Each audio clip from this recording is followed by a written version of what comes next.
white inscription circuit diagram, behind which there were blue circles. A VR game that attracted a record 50 million players online simultaneously, and 400 million users in total in a month since the release. A holographic image of the globe with blue diagrams flying around it. The guy with brown hair opened his mouth, sitting in VR glasses. The dizzying success of the scheme was explained by one single reason. The guy appeared in the center of the road. He was wearing brown armor and a sword behind his back. He looked forward in surprise, raising his eyebrows, creating the perfect virtual reality.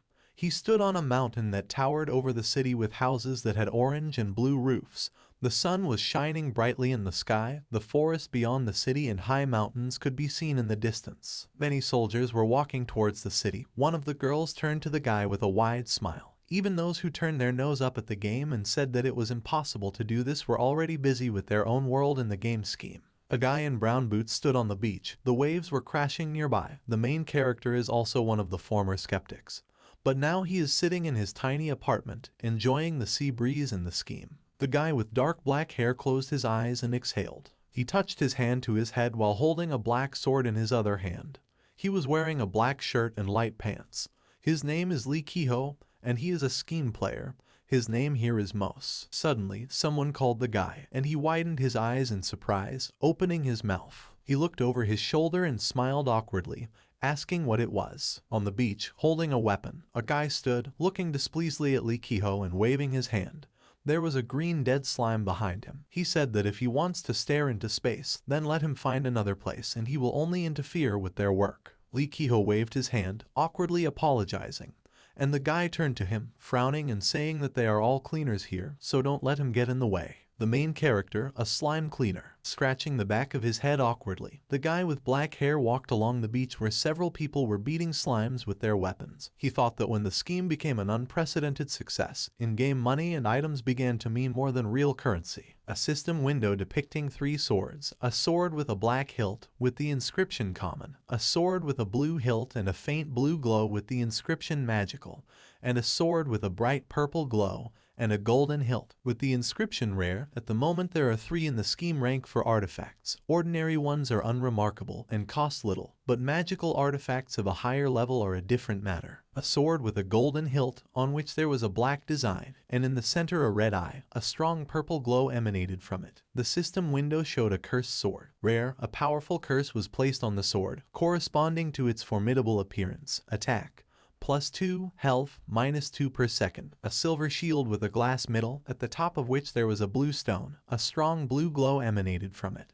The system window showed a shield of blessing, a magical, fragile glass shield on which the seal of grace was applied. Defense +1, strength 10 out of 10. Magic and rare artifacts give additional stat points. 2 icons, a sword with a blue hilt and a blue glow. On top there was the inscription strength +1. A knight who holds this sword, raising it up, there is a strong blue flame around it. On top there is an inscription new level. With each new characteristic points the player increases his level.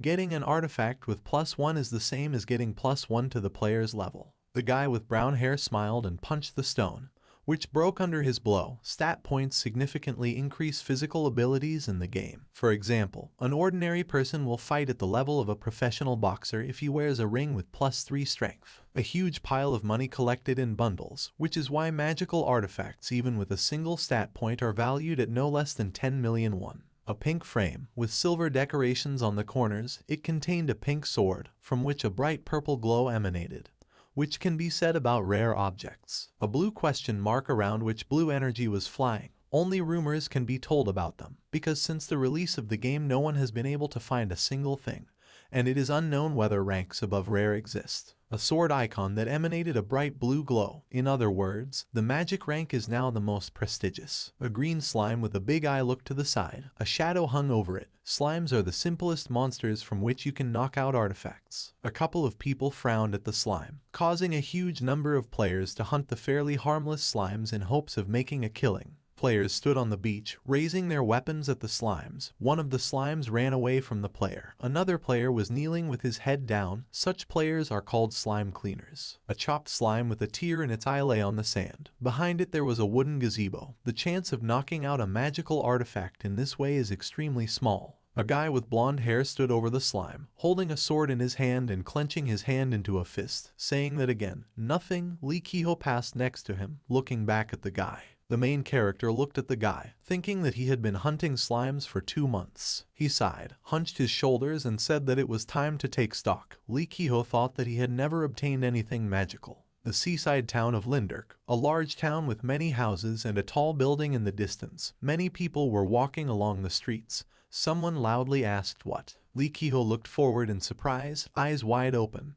There were coins lying on his outstretched hand. He asked that there were only 20 silver ones. A man with blonde hair and a beard raised an eyebrow and smiled, saying that they are literally carrying buckets of slime now. Too many are trying to sell it. Lee Ki-ho looked down at his hand and said that even so, the price had halved in just a day. The man behind the counter spread his arms to the sides, saying that this is all he has to offer and whether he is selling it or not. City Square. A lot of boxes and barrels were visible. There were benches near the white columns. The main character answered that yes, he sells. Lee Ki-ho lowered his head and sighed sadly, looking at the floor. He sat on a wooden bench, placing his sword next to him, and thought that he had been hunting all day. But he only earned 20 silver coins, and in real money it was only 20,001. The guy leaned his hands on the bench and raised his head up, sitting in the shade of a tree, thinking that, moreover, due to the huge number of hunters, there were fewer and fewer slimes. The eyes of the main character dimmed, the glare in them disappeared. He remembered how he chased the slime, raising his sword behind his back and clenching his teeth, and thought that for 2 months he had lived in the hope of knocking out a magic object from them. 5 gold coins fell down. Lee Ki-ho thought that in the end, he only earned 5 gold coins from selling all sorts of little things. He looked at the sword in a black scabbard that stood next to him. The system window showed an iron sword, a beginner's weapon.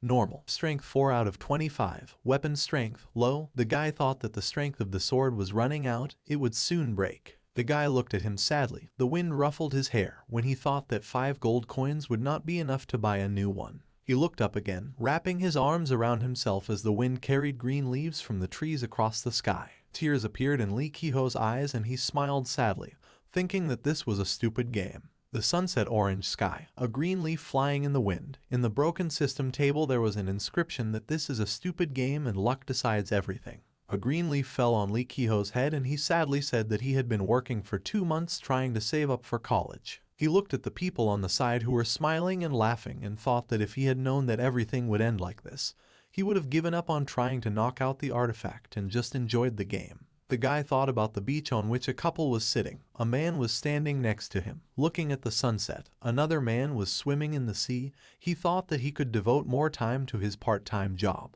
Lee Ki-ho sighed sadly, looking forward with tears in his eyes. He put his hand to his face and looked up, saying it was time to finish. The guy opened the system window, extended his hand to it and said that first you need to open your inventory. On Lee Ki-ho's hand, which was wearing a black glove, there was a small handful of gold coins. He thought that 2 months of hellish labor and only 5 gold coins. That's about 500,001. He clenched his hand into a fist, looking at her, and thought that it would be a shame for him to simply exchange them and that it would be more correct to withdraw them into cash. The guy crossed his arms over his chest and lowered his head, closing his eyes, thinking that he was quitting the game anyway, and could do something before leaving. People's exclamations were heard to the side and Lee Ki-ho turned to the side, thinking that there was some noise there. People gathered in a crowd, some raising their fists in the air, chanting. There was a man sitting on a green cloth, in front of whom was a handful of stones and golden tickets. In front of him was a guy, tremblingly holding a stone and a ticket. The crowd chanted for him to open. The guy looked at the ticket and the stone in his hands, looking at them excitedly. Someone shouted that this was his 8th. The guy shouted to open it. A cloud of white and purple fog appeared. In the guy's hands lay a purple fish with human hands. The system window showed a fish with a human face, a creepy face, not suitable for consumption. The guy ran away from the crowd with tears in his eyes, throwing the fish back. The crowd smiled widely and laughed, asking what it was and what kind of useless object it was. Lee Ki-ho looked back at the guy standing near other people and thought it looked like a lottery. The hooded man waved his hand, saying that if the guy had played a couple more times, he would definitely have gotten something out of it, but he gave up. The hooded man had white hair and a beard. He smiled, extended his hand and asked if there were anyone else willing, and for 5 gold pieces you could win real treasures here. Lee Ki-ho looked at him in surprise, clenching his teeth and thought that as many as 5 gold in one attempt was definitely a cheat. The man looked at the main character, smiled wider and said what he sees, he can't wait to try. He pointed to Lee Kehoe, who was standing in the crowd in surprise, and asked him if he would try his luck. The guy with black hair immediately waved his hands, looking at him in confusion, refusing. The man raised his hand and said not to be afraid and that he is special, he feels it. The man looked closely at Lee Kehoe, saying that he saw that the source of luck was hidden in him. The guy looked at him in confusion, purple fog was flying around him. The man tilted his head, looking at the guy with a smile and said that he had been waiting for such a person for a long time. Lee Kehoe looked at the man in surprise, his eyes wide open. A girl with dark hair was looking at him next to him. The girl said that the man had already said this. The main character silently looked at the man, who smiled widely, laughing. Lee Kehoe sighed and smiled, thinking that it didn't matter anymore. The city over which the sun was setting, the sky was becoming dark. The main character asked the man to give one and he thanked the guy. Stone house with small balconies on the upper floors and bright windows. Lee Kehoe silently looked out the window onto the street. He remembered how the crowd smiled widely when he held the ticket, and the stone, shouting that he was a loser and trash, and Lee Kehoe asked what was wrong with them. He thought that he was glad that he was able to get out of the crowd. He looked at the window, thinking that he had spent the rest of his money on this thing, and he was both sad and happy that the end was near. Lee Kehoe smiled, looking down and thought that looking back, he had nothing to remember, all he did was catch. The guy turned away, looking to the side, a drop of sweat running down his head. He took the ticket in his hand, looking at it, holding the stone in his other hand and said that he would check the contents and exit the game. Lee Kehoe shouted to open. He looked in surprise at the stone, which flew up above his hand, glowing with a violet light, and rays of violet energy were visible nearby. The protagonist's eyes opened wide, reflecting the purple stone in front of him. He asked what, placing his hand on his wrist and looking at the glowing purple stone in surprise. The stone from which a bright glow emanated.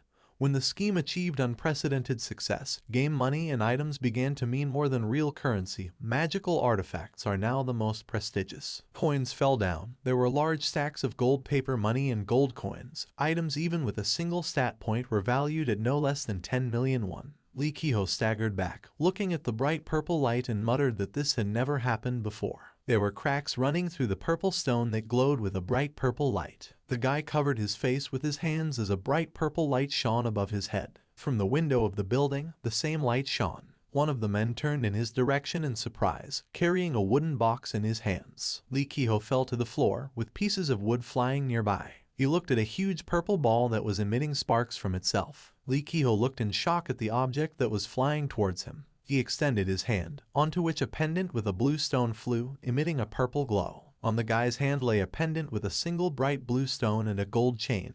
The system window showed Florin's star, rare, type, pendant. Strength, +7, health, +4, agility, +4, intelligence, +3, health recovery, +17.7 units per second. Health recovery of comrades, +4 units per second. Form, aura, range, 250 meters. Story, my love, my soulmate. Before parting I bless you, let this pendant be your glimmer of hope in the darkest times. From Erilyn, wife of Florin, commander of the cavalcade's Langeris. Lee Kehoe looked down in shock, his face illuminated by a purple light as he said in surprise that she was rare. The inscription Scheme TV circuit. Someone's voice greeted everyone, saying that Scheme TV, the source of news on the scheme, was on the air. The girl with short black hair smiled widely and closed her eyes, raising her hands, saying that she was Jihan, the second streamer of the Republic of Korea. The hologram of the girl stood under the stone bridge, while a crowd of people looked at her. She said that today's topic is new among the artifacts. The guy was eating instant noodles while looking at the TV, where Jihan was saying that the first item on the list was recently bought,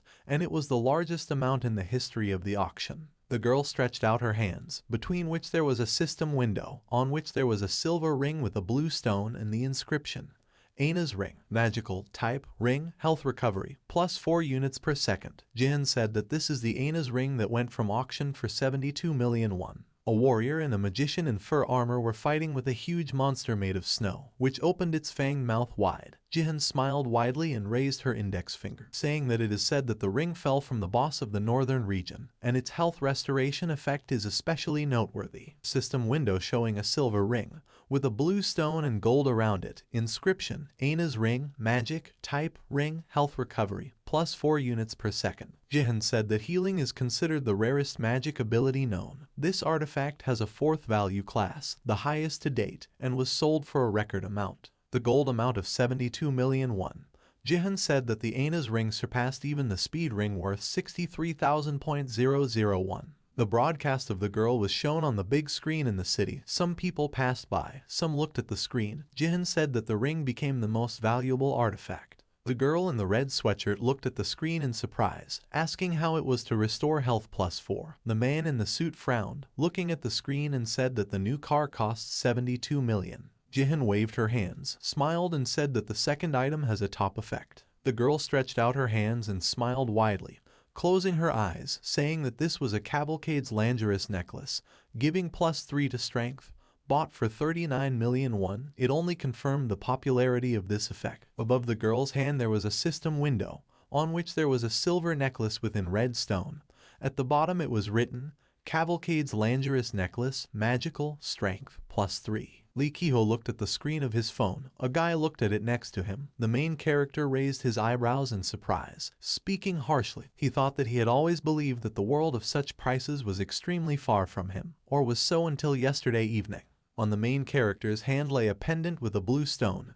The system window showed Florin's star, rare, type, pendant, strength, plus 7, health, plus 4, agility, plus 4, intelligence, plus 3, health recovery, plus 17.7 units per second. Health recovery of comrades, plus 4 units per second. Form, aura, range, 250 meters. Story, my love, my soulmate. Before parting I bless you, let this pendant be your glimmer of hope in the darkest times. From Erilyn, wife of Florin, commander of the Cavalcade's Langerous. Lee Ki-ho looked at it in shock, with his mouth slightly open, and thought that it was rare. The guy was playing the game, sitting at the computer, displeasedly asking why only rare ones were falling out again. The main character thought that rare artifacts in other games are considered something like garbage, because there are always better items. Jihan held her hands, pointing to the system window with the Cavalcade's Langerous necklace, smiling broadly, and closing her eyes. In the recently released diagram, it is the other way around. The most valuable things in auctions are still magical.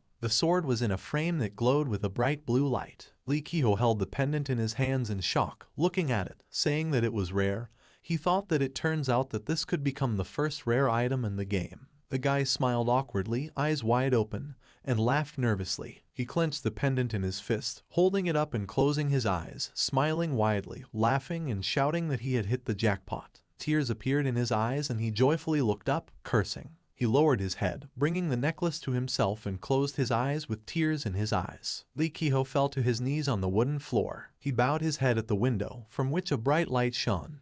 2 little angels were flying above the guy. The inscription showed, "Thank you, star, for coming to me." He was sitting by the window. The guy was illuminated by bright sunlight and he stopped abruptly. Lee Ki-ho smiled widely in shock, looking at the floor with his eyes, and thought that if you think like that, then how much is it worth? He thought about the item's stat points, thinking that the value of the Florin star's effects was much higher than that of magic.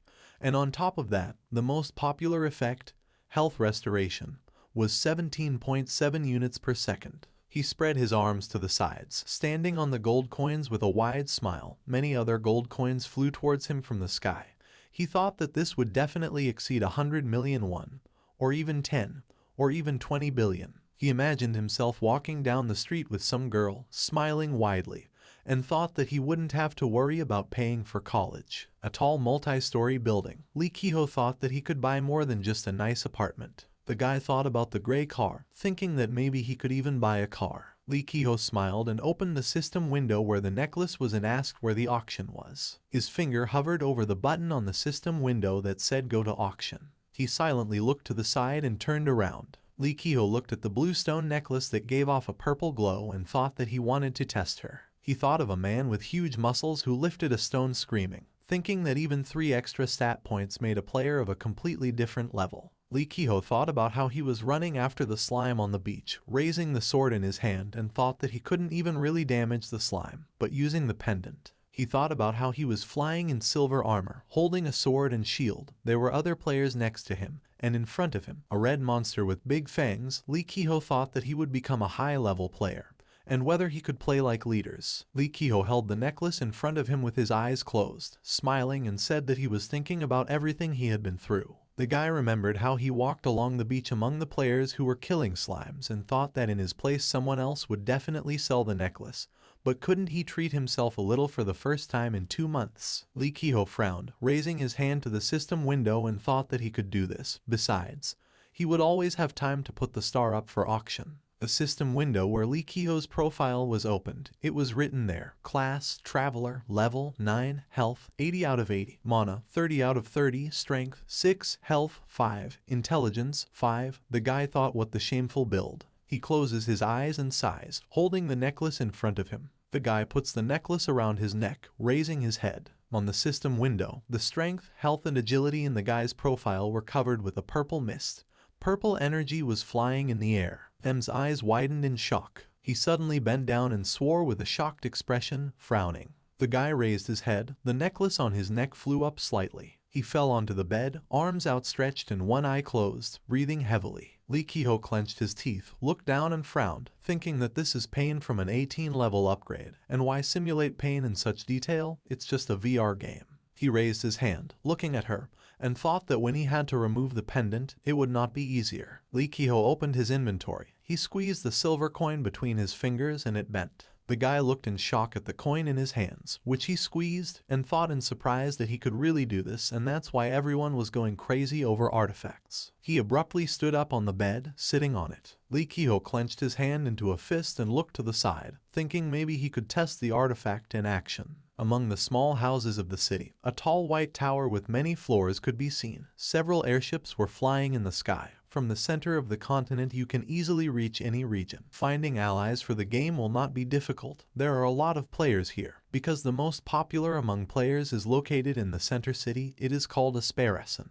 A knight in bright silver armor walked through the city, talking to a guy in a blue cloak with a pattern. A girl in armor and with a large black axe walked next to him. Lee Kehoe looked at the man with green earrings in surprise and thought that, as expected, everyone here is rich. He frowned and looked away, wondering if he thought too much of himself by coming here. Lee Kehoe pursed his lips and looked at the sword he was holding in his hand, thinking that, to be honest, besides the star, he only had an old sword, and it would not be easy to find a team with such equipment. The guy was standing at the board with various tasks, thinking maybe there were solo quests. A man approached him from behind, calling the guy. Lee Kehoe looked over his shoulder at the man. His eyes widened in surprise as he looked to the side. Behind him stood a girl with red hair and red eyes. She had a bow behind her back. She was smiling, and she was dressed in brown clothes. The girl raised her eyebrows, blushed slightly, and said that if she was not mistaken, he needed a command. Lee Kehoe pointed at himself in surprise and shook his head to the sides,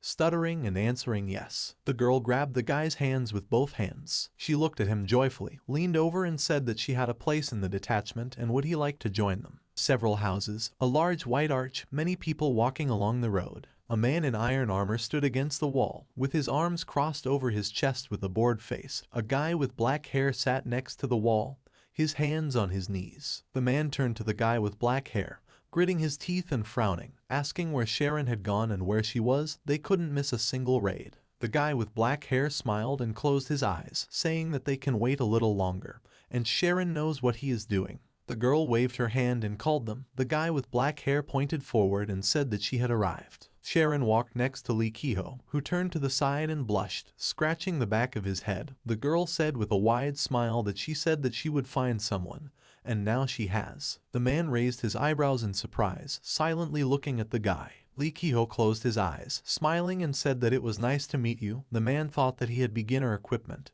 and the sword was about to break. The man leaned towards the red-haired girl, raising his hand to his face and frowning, whispering that they were in a hurry. But she didn't think that she had brought a newcomer. Sharon, with a smile and a whisper, also answered him that they weren't afraid. Lee Kehoe shook hands with a guy with black hair and a green shirt. He told the main character that he was pleased to meet him and he was Gale. The girl said that looks can be deceiving, and he was the strongest player that was in the square. The man replied that he looks like a green rookie. Sharon stood in the crowd of people. Turning to the side, red energy was visible to the side of her. She walked through the crowd of people with a surprised face. Her eyes glowed faintly. She said that she was also surprised. His equipment really left much to be desired. The girl looked at the guy who stood in front of the board with tasks.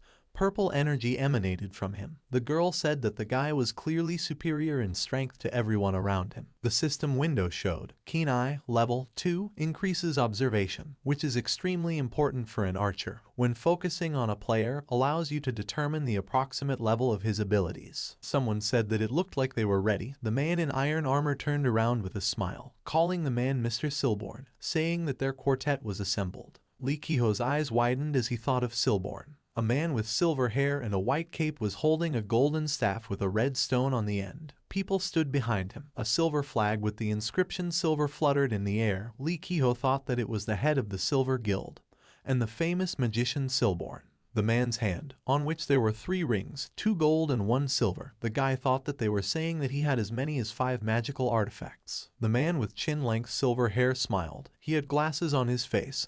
He closed his eyes, saying that is great and they can move out. Lee Kiho mentally said that he would indeed fight side by side with him. Silborn stood above the crowd of people, raising his hand and asking for their attention. He spread his arms to the sides with a wide smile and thanked everyone for deciding to join in the hunt for the troll under the leadership of the Silver Guild. Lee Kiho raised his head in surprise. Looking at the man, his eyes widened. He thought about hunting a troll. Huge trolls with gray skin and pointed ears. The one in the middle had red tattoos all over his body. A necklace of skulls hung around his neck, and his red eyes glowed. A huge troll with gray skin, orange eyes, and a wooden bat on his shoulder. The troll is one of the low-level monsters, but he has an aggressive nature and a high regeneration ability. A crowd of trolls stood behind a troll with darker skin and red tattoos on his body, who was holding a club in his hands. In front of them stood a crowd of players. Lee Kiho thought, trolls are creatures with terrifying strength, capable of crushing a boulder with one hand. The troll's black, glowing red eyes reflected the main character. The guy thought that such an opponent should not be underestimated. He looked forward in surprise. His mouth parted and mentally asked if he could cope. Gale smiled. Standing in the forest, he clenched his hands into fists and looked to the side, saying that the animals are very angry, so it's better not to catch their eye. They will chase until they kill, and they also move in groups. Trolls are very annoying. The man in iron armor smiled, looking towards the main character, and said that fire and spells terrify them, and they run relatively slowly, and if he had already hunted, then such prey would seem easy to him. The man frowned, grinning, and pressed his thumb and index finger together. There was a gold bill behind him. He said that the main thing was that they would make money from this business. Lee Kiho looked towards the man, raised his eyebrows in surprise, and asked about the money. Sharon stood behind the guy, smiling widely, and said that everything he could get from the troll was quite expensive. In a brown frame on a blue background there was a red potion in a bottle. The system window showed the blood of a troll. The girl said that it is used to prepare high-grade potions. In the frame there was iron armor. The system window showed the skin and bones of a troll. Sharon said that these parts are used to make cool equipment. Silborn stood with a smile at the map on the system window. Next to him was a man with black hair and a bandage over one eye. Sharon said that usually large guilds hunt trolls. The man in iron armor laughed and closed his eyes, saying that they were lucky that they were even involved in this. The red-haired girl looked at him, saying that the rumors were true. The bald man and the guy with red hair frowned, pursing their lips and looking in different directions. Sharon said that the Silver Guild is really recruiting new members. That's why everyone is so tense. Gale sighed and, closing his eyes, waved his hand, saying that even a couple of drops of troll blood would be enough for him.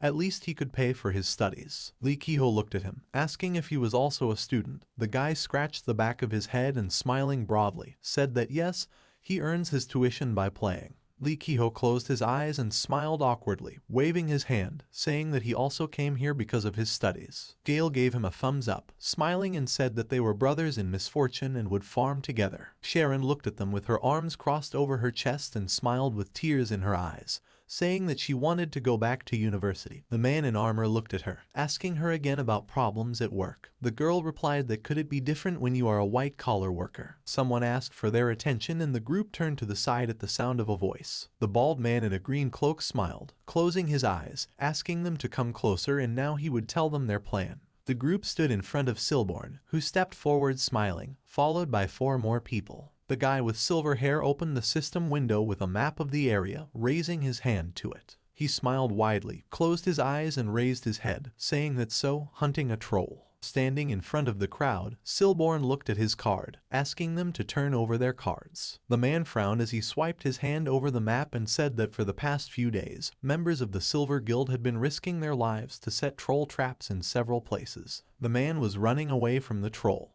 who raised his hands high. Silborn said that first they successively lure the troll into traps placed in its path. The troll fell into a trap lying on the ground, opening its mouth wide. Silborn said that when he fell into the last one, they would attack him together. The troll covered his head with his hands while 2 people in green robes ran at him with swords. The system window showed the message "Mission completed." Silborn smiled, raised his head and said that people move much faster than trolls, and by following the plan, they will be able to catch one of them quickly, and without risk. The 2 other players next to the main character looked at each other. One of them said that the famous guild had everything thought out, as expected. Lee Kehoe looked down, placing his hand on the pendant that was hidden under his black shirt, and thought that he wanted to enjoy his new abilities, but apparently, he would not have to fight one-on-one with anyone. Gale put his hand to his face, looking at the man in armor and with blonde hair, asking if this was fair.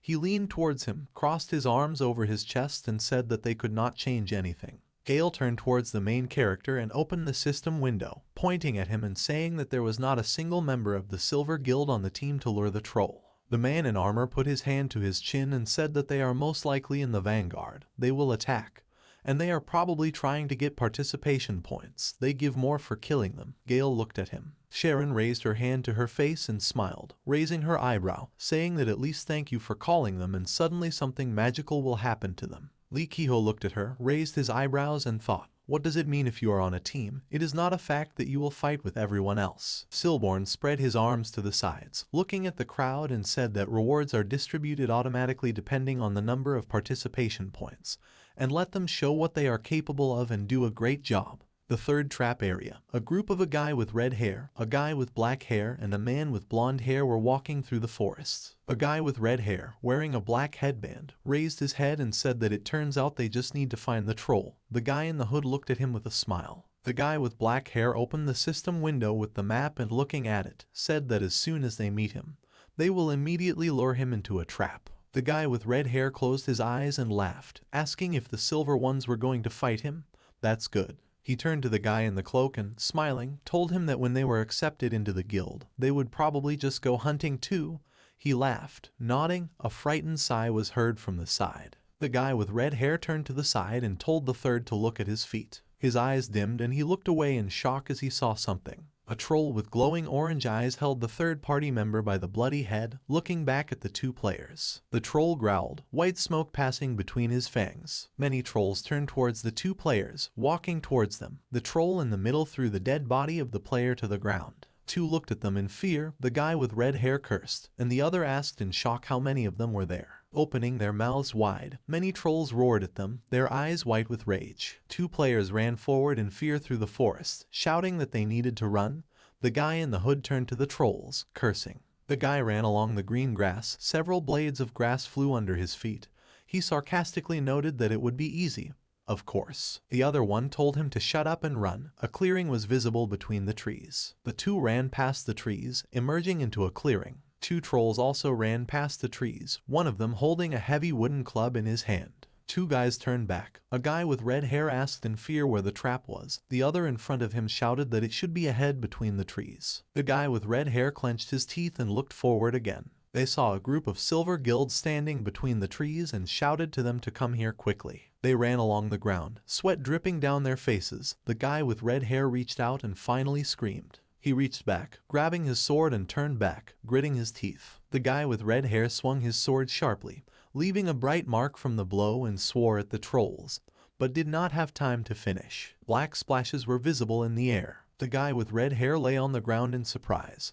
His eyes widened. There was something black under him. The same liquid remained on his cheek. Gritting his teeth, the guy lay in the black liquid, trying to get out. His sword lay next to his head. He asked in shock what it was. The guy raised his hand, trying to get out, looking down at the liquid, and asked why he was in the viscous oil, and not a troll. The system window showed viscous oil. A thief class ability immobilizes anyone who gets into it, explodes on contact with fire. 3 trolls loomed over the guys. In the hands of the one in the middle, there was a guy with black hair, whose neck was broken. Blood flowed down it. His eyes and mouth were wide open in horror. The guy with red hair looked at the trolls in fear, breathing heavily. He jerked his hand, trying to look at the group behind him, and loudly called for help, asking to be pulled out. The others laughed at him. Silborn smiled as the guy tried to say something. He looked at the group, trembling and horrified, and said just not to tell him that this was what was planned. Silborn swung his staff, which emitted a bright white light with a red glow. Silborn called them fools. He put his staff in front of him with a smile. A bright purple light shone from it.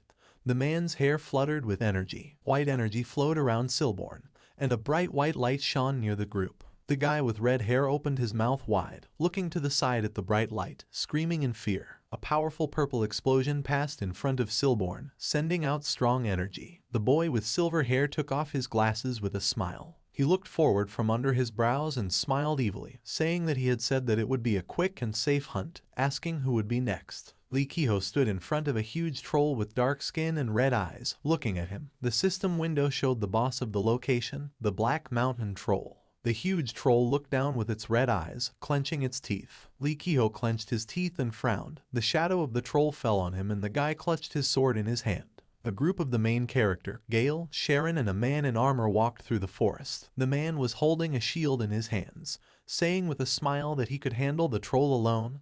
The girl answered this with sarcasm, of course. The man, with a smile, tapped his shield with his fist and asked what attack power the troll had, and he would not be able to harm him. Sharon smiled broadly, looking at him, and said that then, when they meet, the uncle fights with the troll, and they run away. Gale also smiled widely, laughing and saying that they will then tell everyone that he died a heroic death. Swordsman raised his hands, stomped on the ground, and shouted that they were already burying him, and in this way, Gale put his hand in front of him, shouting that Sharon started it all. A troll was looking at them from above on the mountain, stepping on a branch with his foot, causing it to crunch. Lee Kehoe turned around, raising his eyebrows and looking in the direction of the sound. There was no one nearby on the mountain, and the guy hummed questioningly. Sharon looked at the guy with a smile and asked what it was. The main character turned to her. He pointed his hand towards the mountain, where there was no one, and told her that there was someone there. A huge shadow hung over the two of them, and the girl opened her eyes wide, looking up in surprise. Suddenly, a huge dark troll with tattoos on his body jumped down in front of Sharon and Lee Kehoe. The hair of the two was disheveled from the wind that the troll's jump created.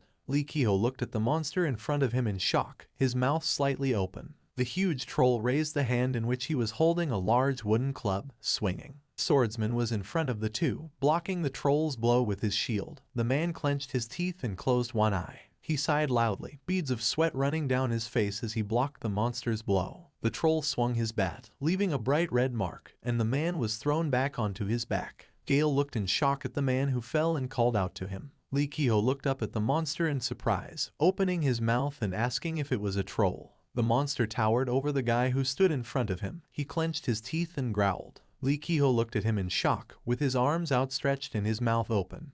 He thought that this is what trolls look like, but they were told something else and that he had to fight with him. A drop of sweat ran down the protagonist's face as he frowned at the troll. He thought that everything inside him had gone cold. The red inscription is bloodlust. Lee Kehoe looked at the troll in front of him in fear, his eyes wide open. Many drops of blood on a black background. The guy realized that he was going to die. Many arrows flew near Lee Kehoe's head. The troll covered his face with his hands. The arrows hit his hands and his stomach. The monster removed his hands from his face and growled, frowning. Sharon pursed her lips, holding her bow in front of her, lowering the string, frowning at the troll. She looked to the side and called out to Swordsman. The man put his shield in front of him and ran towards the troll, who looked down at him. He clenched his teeth and his eyes glowed blue. Swordsman hit the troll's chin with his shield. He rested his feet on the ground, the stones beneath him breaking. The man looked to the side, his face illuminated by a bright white light as he frowned. A strong blow struck the troll, throwing him back. A blue shield pattern appeared in front of the man's shield. Swordsman shouted the name of the skill. Shield Strike. The system window showed, Shield Strike, class ability, any shield required. Hits the target and pushes it back. Swordsman stood in front of the main character, putting his shield in front of him and kneeling on one knee. The huge troll was thrown back by the blow.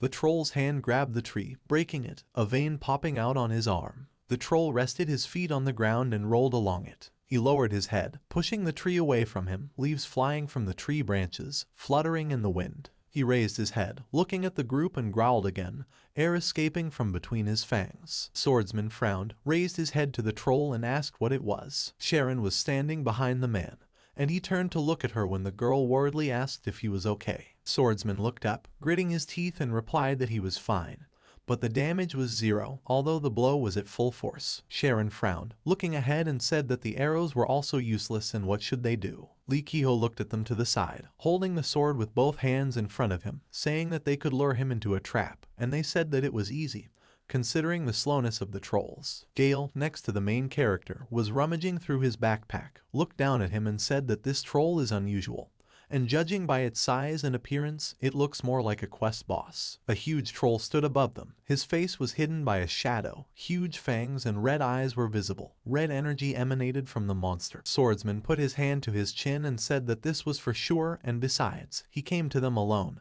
Gale replied that trolls usually move in groups of 4, but this one is different. Lee Ki-ho frowned as he worriedly asked the group if they could kill him. Swordsman turned to Gale, asking what he thought. The guy handed the man a red potion, saying that even if he gave him a regeneration debuff, his strength and defense level were still high. Swordsman held the potion in his hands. Red liquid flowed down his lip.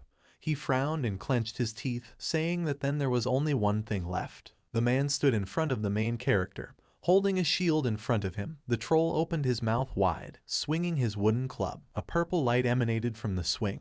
The man said that they must hold off the troll until the Silver Guild arrives. Swordsman and Gale dodged the troll's wide swipe by crouching on the ground, the black-haired guy holding his head as he screamed. Sharon jumped up behind the troll, aiming at his head with 2 arrows strung on her bow. The arrows hit the troll's head and chest, leaving no wounds on him. The troll only turned his head to the side. Sharon sighed heavily, looking irritably at the troll, and screamed how infuriating this was. Swordsman turned towards the girl, frowning, and shouted at her to move back, shouting for Lee Ki-ho to distract the troll from behind. The guy agreed, frowning and holding the sword in front of him. He lowered his head, pursed his lips, and wondered what he was even doing here. He remembered how Swordsman and Gale stood near Sharon, who was sitting on a bench. The girl and Gale smiled widely, while Swordsman looked at them with curiosity, leaning on his shield. The guy thought that they had been playing together for a long time and working well as a team, and these are the people who truly enjoy the game scheme. He remembered how he killed slimes with a sword, thinking that he was just an idiot compared to them,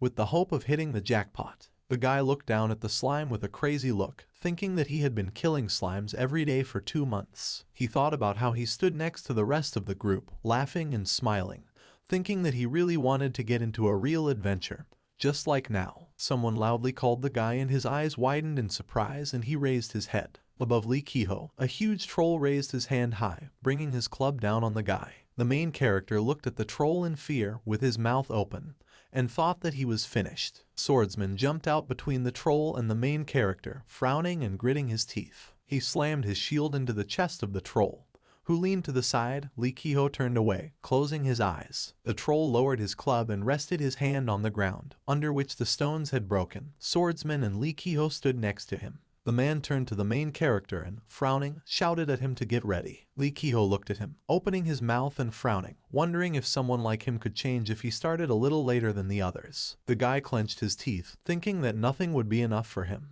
He jumped behind the troll, raising his sword behind his back, thinking that he would do it right now. Gritting his teeth, the guy lowered his sword onto the troll's hand, leaving a blue glow after swinging the sword. Suddenly, upon contact with the troll's hand, the protagonist's sword breaks into 2 parts. The guy opens his mouth and looks in surprise at his broken sword, which leaves a small bloody cut on the troll's hand.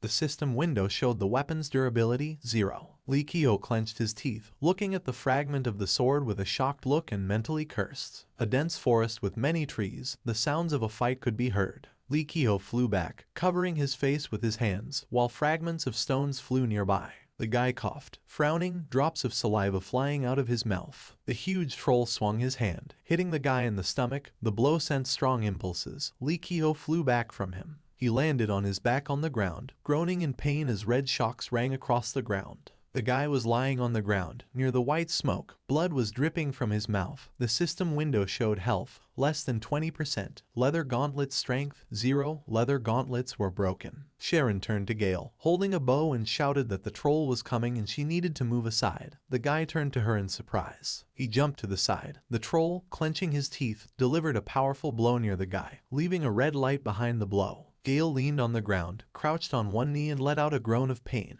The girl with red hair put an arrow on her black bow and frowned, saying that this troll would take out any of them with one blow. She pulled the bowstring, looked up, and shouted that they needed to move away so that he would not get angry. The girl put her bow in front of her, aiming, and called swordsman. The man ran forward, holding his hand with the shield away from him, and shouted that he heard everything. The huge troll growled as he looked at the man with the shield who was running towards him. The troll looked down at him with its glowing red eyes. He growled, reaching out to the side and grabbing the tree, squeezing it, causing splinters to fly off the tree. The tree flew towards Swordsman, who looked up, gritting his teeth. He raised his hand with his shield back, behind his back. The man knelt down on one knee, screaming, holding his shield in front of him and stabbing the bottom part into the troll's foot, a stream of blood flowing from the cut. The troll raised its head up and, opening its mouth wide, screamed loudly. Looking down at the man with fury, the troll swung his arm towards him. Gale closed his eyes and frowned, calling out to Swordsman. Swordsman turned to the guy in shock and gasped quietly, gritting his teeth, the troll's hand flying towards his head. In the middle of the dense forest, a bright purple light was seen from the troll's blow. A thick white cloud of fog was flying in the sky, and a man was lying on the ground with his arms outstretched. The main character suddenly opened his eyes, looking forward in surprise. He sat down on the ground, closed one eye, and put his hand on his head, saying that it hurt and being surprised that he was still alive. The guy looked at his hand, which glowed with a faint blue light. The system window showed that his stamina had been restored. Lee Kehoe raised his hands in front of him in surprise, looking at them. On his chest under his shirt, the necklace glowed with a bright blue light. The guy's eyes widened in surprise when he realized that he had recovered. And this is what the regeneration effect that everyone dreams of looks like. All of a sudden, someone called Swordsman, and the guy turned in that direction in surprise, his mouth slightly open. The man put up a shield over his head when the evil troll hit him hard on the head with a tree, leaving a red light. Lee Kehoe frowned as he called out to the man, mentally asking the troll not to do this. Swordsman kept both hands on his shield, blocking the blow, his body trembling. He clenched his teeth, closing one eye. The man turned back and called Sharon. The red-haired girl clenched her teeth and pulled back the string of her bow. The black arrow flew towards the troll, who raised his head at it in surprise. She stuck into the troll's eye, leaving a bright red light after the impact. The troll raised his head and, growling loudly, grabbed his eye, into which the arrow was stuck. Blood was visible between his fingers. Growling loudly and opening his mouth, the troll began to punch the man's shield. Swordsman dropped to his knees. The man lowered his head. His eyes turned white. Blood flowed down his lips when he thought that everything would end like this. The man opened his mouth, from which drops of blood flowed. Lowering his head, a human figure ran next to him.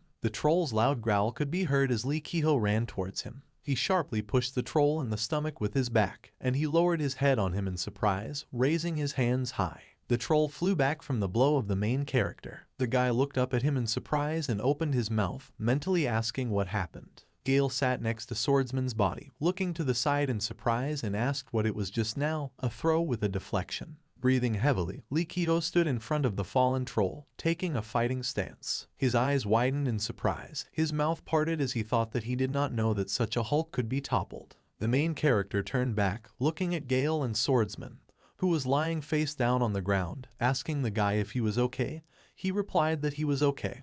But Swordsman, stripes of blue light appeared next to Gale, and he looked down in surprise. He looked back at the white light, with blue sparks flying around Swordsman, saying that it was a healing light. Lee Kehoe raised his hands, looking up at the glow with a surprised look, thinking that this is what restoring the health of allies means. A white glow touched the head of Swordsman, who was lying face down on the ground. The man raised his head, looking forward in surprise, his mouth open. He looked at his hand in confusion, stood up and said that his life scale was full, and he was quickly healed. Sharon frowned, looking up, holding out her hand. A white light shone towards her chest. She asked about restoring the health of allies and what the main character was talking about.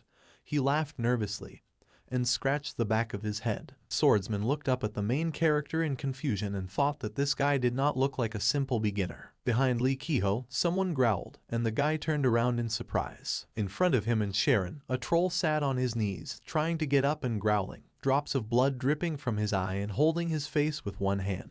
Sharon frowned and pulled an arrow onto her bow, shouting that he was already getting up and this time she would aim for the back of his head. Someone loudly called the main character. He turned around. A steel sword in a brown sheath was flying in his direction, which Swordsman threw in his direction, shouting that he would finish this fight. The system window showed that the main character received a steel sword. Lee Kehoe pulled the sheath back, taking the steel sword and raising it behind his back, his face hidden in shadow. The guy frowned and narrowed his eyes, holding his hand out in front of him. Lee Kehoe ran towards the troll, who was holding his face. The guy let out a scream. He made a sharp blow to the troll's head and body with his sword, a bright blue light emanating from his blow. In the forest, dense clouds of fog were visible between the trees. Silborn stood in front of an open inventory, which was filled with multicolored crystals of 99 pieces. He thought how nice it was to see an inventory in which not a single free slot could be found. Silborn looked at the inventory with a smile, holding a golden staff in his hand, thinking that if this continued, they would probably be able to earn more than 100 million won in just 10 minutes. Silborn grinned, looking ahead and thought that this would undoubtedly be the case. He thought about the many trolls who were looking forward with anger. There was purple energy around them. The guy thought that according to the rules, at least 120 people should hunt a troll, and the Silver Guild consists of 40 players. He thought about how he spoke with a wide smile to the members of his guild, smiling widely, and how with a wide smile he raised his hand in front of the crowd of people who raised their hands. Silborn thought that there were 80 others they had to look for on the side, but he figured out how to extract from this benefit. Silborn shook hands with a smile on the guy with red hair, who also smiled while looking at him. The guy thought that for the sake of credibility he took several experienced players. 3 figures of people. Above the first there was 80% participation, above the second 20% participation, above the third 0% participation. From them there was a line through a gold plate on which was written automatic reward distribution system.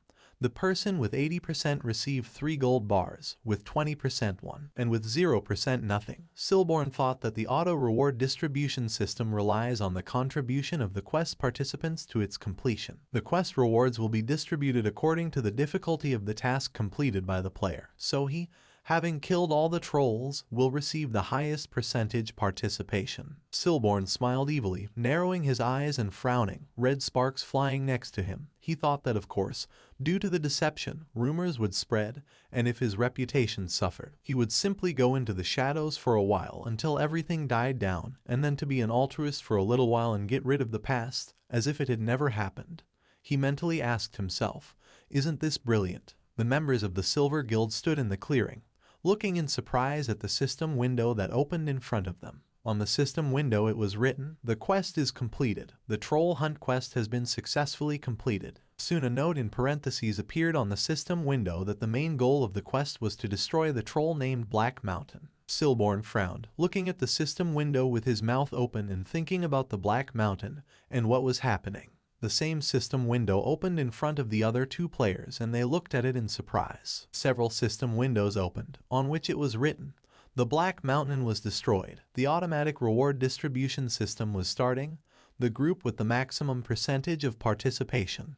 Group number 13. Silborn clenched his teeth, frowning and thought in surprise that it was not him. 3 more system windows opened, on which it was written, "The swordsman received the title of MVP. The special title of one left was received. The player with the highest contribution to the healing of the team, Lee Kehoe. A special award was received. The player with the highest level, Lee Kehoe." The main character stood on the dead the Black Mountain troll. His sword and cheeks were bloody, and he brought his hand to his face, wiping it, looking back. Silborn was breathing heavily, clenching his teeth and closing one eye, a blood stain visible on his cloak. The man frowned, looking forward with a frown, beads of sweat running down his face. He stood in front of numerous dead soldiers who lay on the ground in a pool of their own blood, Silborn holding his shoulder, mentally asking what was happening.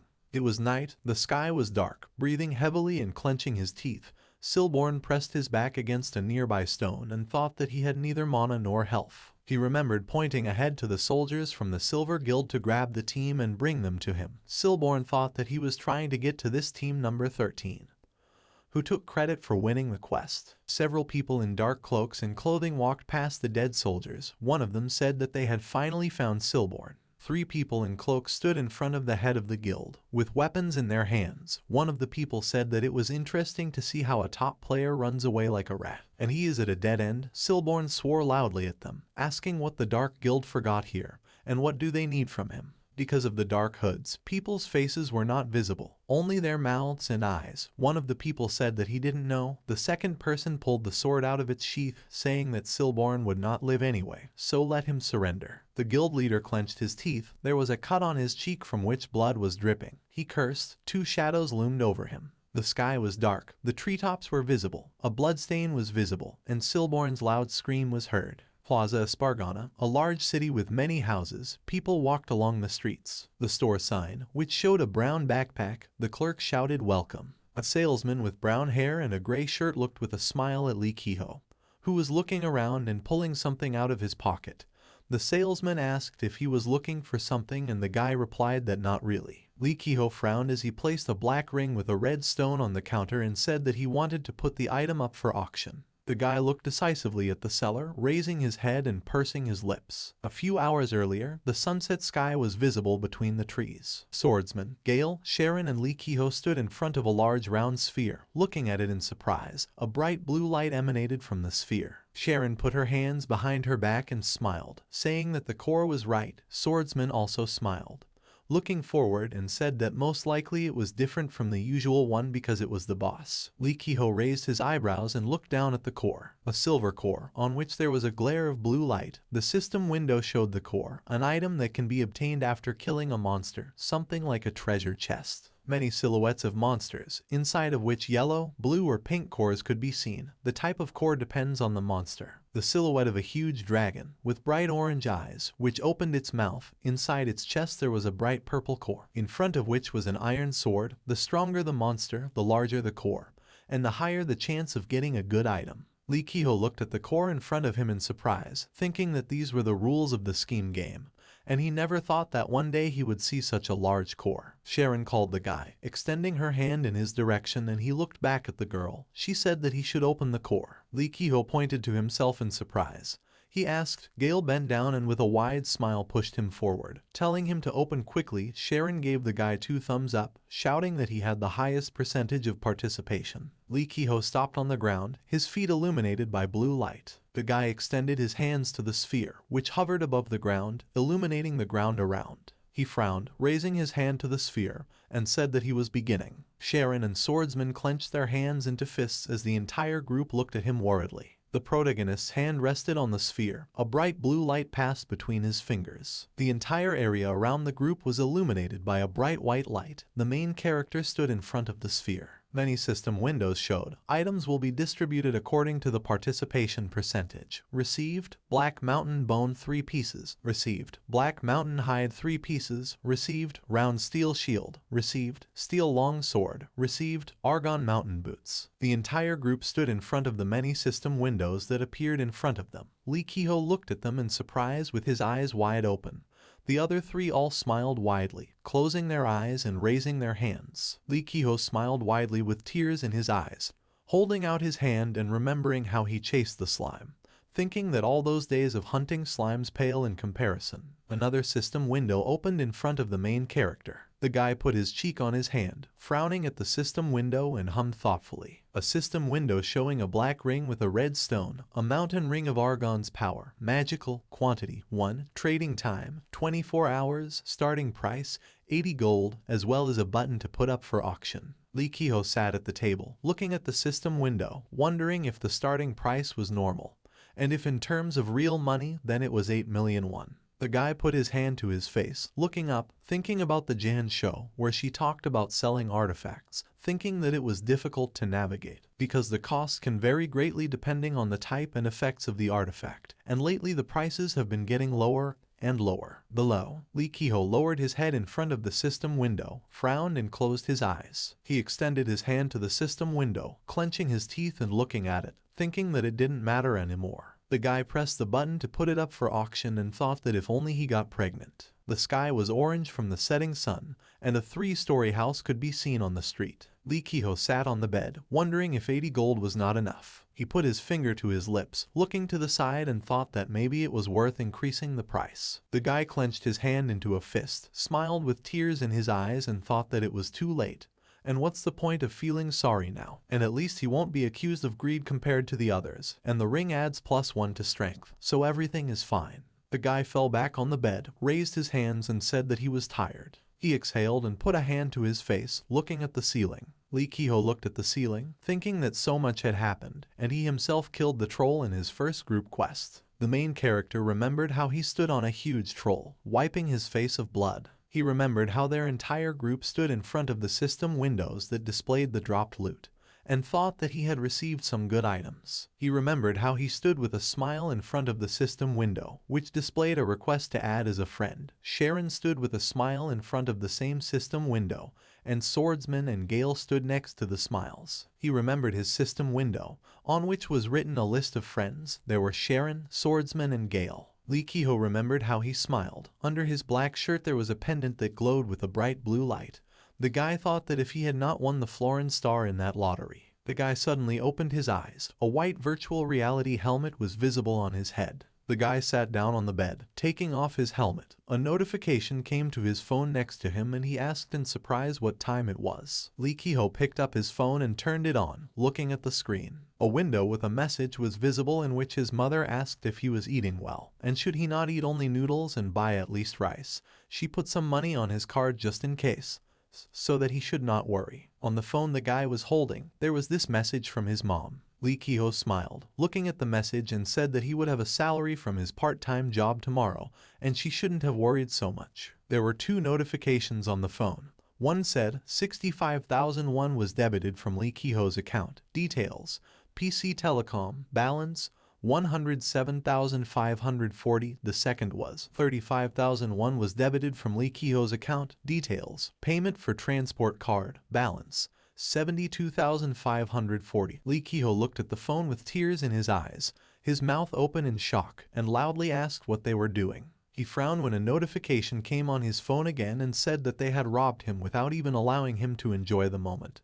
And this was sad, and wasn't this another write-off notification? The guy's eyes widened and he raised his eyebrows in surprise. Lee Ki-ho held his phone in his hands while sitting on his lap, repeating several times that he thought that at this moment he realized something. The guy brought his face closer to the phone, holding it with a trembling hand, and laughed nervously. The guy smiled nervously, beads of sweat running down his face. He looked at the phone screen where his account was opened. On top it was written, auction scheme, plus 386,500,501. The guy laughed, saying that he received 30 million in one day.